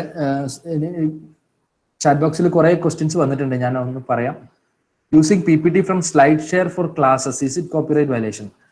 അത് പൊതുവെ എഡ്യൂക്കേഷൻ പർപ്പസിന് യൂസ് ചെയ്യുന്ന കാര്യങ്ങളൊന്നും കോപ്പിറൈറ്റ് വയലേഷന്റെ അടിയിൽ വരില്ല. ഞാൻ പറഞ്ഞല്ലോ, അതായത് ഇന്റലക്ച്വൽ പ്രോപ്പർട്ടിയുടെ പ്രാധാന്യം എന്താ വെച്ചാൽ അതിന്റെ എക്കണോമിക് അഡ്വാൻറ്റേജ് ഉണ്ട് എന്നുള്ളതാണ്. അതായത് അപ്പം നിങ്ങൾ ചെയ്യുന്ന കാര്യം വേറൊരാൾ അതിന്റെ കോപ്പിറൈറ്റ് ഓണർക്ക് എക്കണോമിക് ഡിസഡ്വാൻറ്റേജ് ഉണ്ടാക്കുക എന്നുള്ളതാണ് പ്രധാനപ്പെട്ട കാര്യം.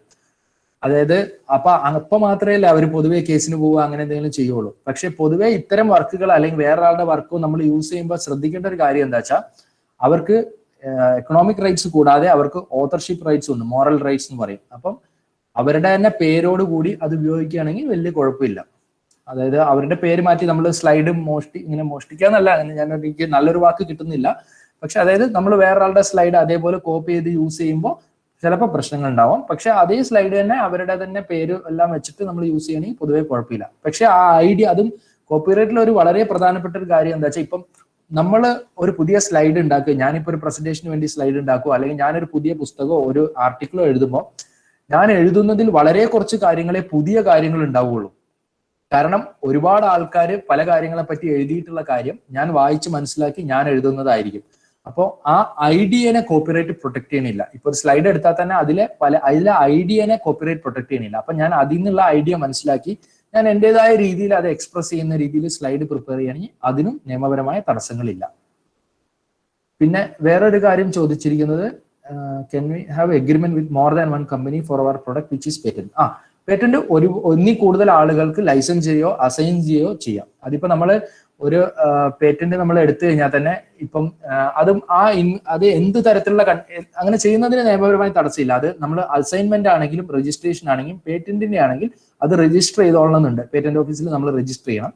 പക്ഷെ അങ്ങനെ എത്ര പേർക്ക് വേണമെങ്കിലും അത് നമ്മൾ അങ്ങനെ ആർക്കെല്ലാമാണോ അസൈൻ ചെയ്യുന്നത് അവരുമായി നമ്മൾ സംസാരിക്കുക. അപ്പോൾ ഞാൻ എന്താ വെച്ചാൽ ഒരു സ്റ്റേറ്റ് വൈസ് ചിലപ്പോൾ അസൈൻ ചെയ്യും. അതായത് കേരളത്തിൽ മാത്രം ഇത് മാനുഫാക്ചർ ചെയ്ത് വിൽക്കാനായിട്ട് ഒരു കമ്പനിക്ക് അസൈൻ ചെയ്യും, വേറൊരു കമ്പനിക്ക് ഉത്തർപ്രദേശിൽ വിൽക്കാനായിട്ടും വേറൊരു കമ്പനിക്ക് തമിഴ്നാട്ടിൽ വിൽക്കാനായിട്ടും അസൈൻ ചെയ്യും. അപ്പൊ അത് എന്റെ പ്രൊഡക്റ്റിന് എത്രമാത്രം മാർക്കറ്റ് ഉണ്ട്, ഇങ്ങനെ വെവ്വേറെ സ്റ്റേറ്റിൽ അസൈൻ ചെയ്യുന്നത് പോസിബിൾ ആണോ എന്നെല്ലാം അനുസരിച്ചിരിക്കും. അങ്ങനെ ചെയ്യുന്നതിന് തടസ്സമില്ല.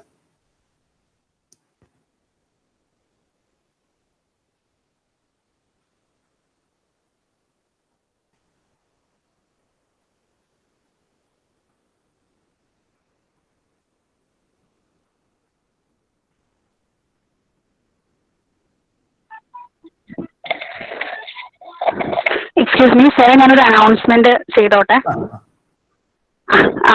അതായത് ഇതിൽ പാർട്ടിസിപ്പൻസിനോടാണ് ലാസ്റ്റ് 2 സെഷന്റെയും ഫീഡ്ബാക്കും ഈ അസസ്മെന്റ് ഫോമും നമ്മളുടെ വാട്സപ്പ് ഗ്രൂപ്പിൽ ഇട്ടിട്ടുണ്ട്. 70ഓളം പേര് മാത്രമാണ് അതിന്റെ സർട്ടിഫിക്കറ്റ് ആക്സസ് ചെയ്തിട്ടുള്ളൂ. ബാക്കിയുള്ള എല്ലാവരും അത് ഫില്ല് ചെയ്തിട്ട് സർട്ടിഫിക്കറ്റ് കിട്ടും. ഉടനെ തന്നെ മെയിലിൽ കിട്ടുന്നതാണ് കേട്ടോ. Okay, thank U.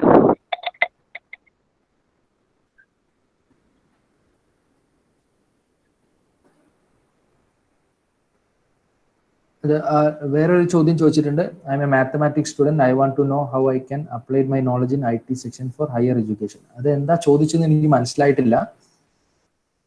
അത് എക്സ്പ്ലെയിൻ ചെയ്യണമെങ്കിൽ ഞാനത് പറയാം.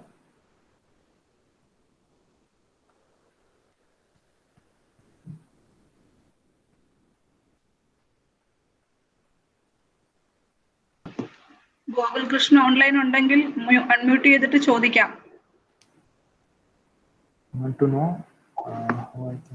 ഞാൻ കേട്ടൊരു കാര്യമാണ് കമ്പ്യൂട്ടർ IT സെക്ഷനിൽ ഇപ്പൊ മാത്തമാറ്റിക്സിന് ഭയങ്കര സ്കോപ്പ് ഉണ്ടെന്ന് കേട്ടു. അപ്പൊ അതെങ്ങനെയാണ് ആപ്ലിക്കബിൾ ആവുന്നത് അറിയാനാണ്. അതായത് ഗോകുൽകൃഷ്ണൻ പഠിക്കുന്നത് മാത്തമാറ്റിക്സ് ആണ്. അപ്പൊ അത് കമ്പ്യൂട്ടർ സെക്ടറിൽ എന്താണ് അതിന്റെ ഇതെന്നാണോ, അതോ അതിന് എന്തെങ്കിലും IP പ്രൊട്ടക്ഷൻ കിട്ടുമെന്നാണെങ്കിൽ, അതായത് ഇപ്പം പുതിയ സോഫ്റ്റ്വെയർ ഡെവലപ്മെന്റിലും അങ്ങനെ പല കാര്യങ്ങൾക്കും മാത്തമാറ്റിക്സ് സ്കില്ല് റിലവന്റ് ആയിരിക്കാം. സോ അത് അൽഗോരിതംസ് ഉണ്ടാക്കുമ്പോഴും എല്ലാം. സോ അത്തരം കാര്യങ്ങളെല്ലാം പേറ്റന്റ് പ്രൊട്ടക്ഷൻ അവൈലബിൾ ആണ്. പക്ഷെ ഈ ചോദിച്ച ചോദ്യം എനിക്ക് തോന്നുന്നു എനിക്ക് ഉത്തരം പറയാൻ പറ്റാവുന്ന ഒരു കാര്യമല്ല. അതായത് മാത്തമാറ്റിക്സ് IT സെക്ഷനിൽ എത്രത്തോളം പ്രാധാന്യം ഉണ്ടെന്നുള്ളത് പറയാൻ സാധിക്കില്ല.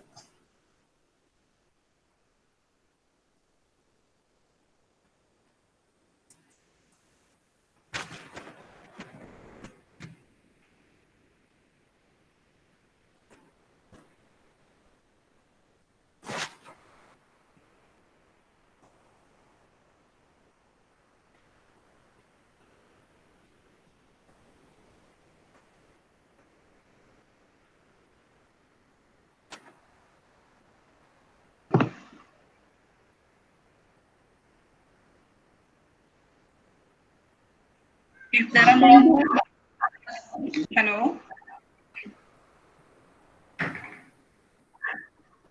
ആർക്കെങ്കിലും ഇനിയും ചോദ്യങ്ങളുണ്ടോ?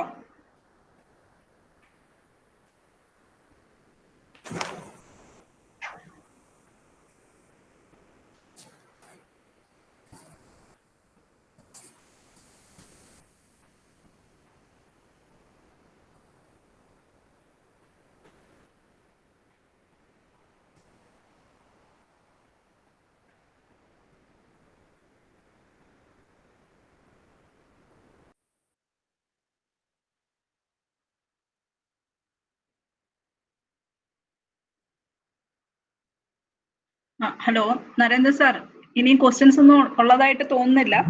ആയിക്കോട്ടെ. So if there are no more questions, then we can wind up the session. And I would like to express my sincere gratitude to Dr. Narendran for discussing in detail the role and relevance of intellectual property rights using very relevant and simple examples. So my heartfelt thanks for you, sir. Session was very informative and beneficial to us. And I would like to thank all the participants in this program. Thank you very much to all of you for listening.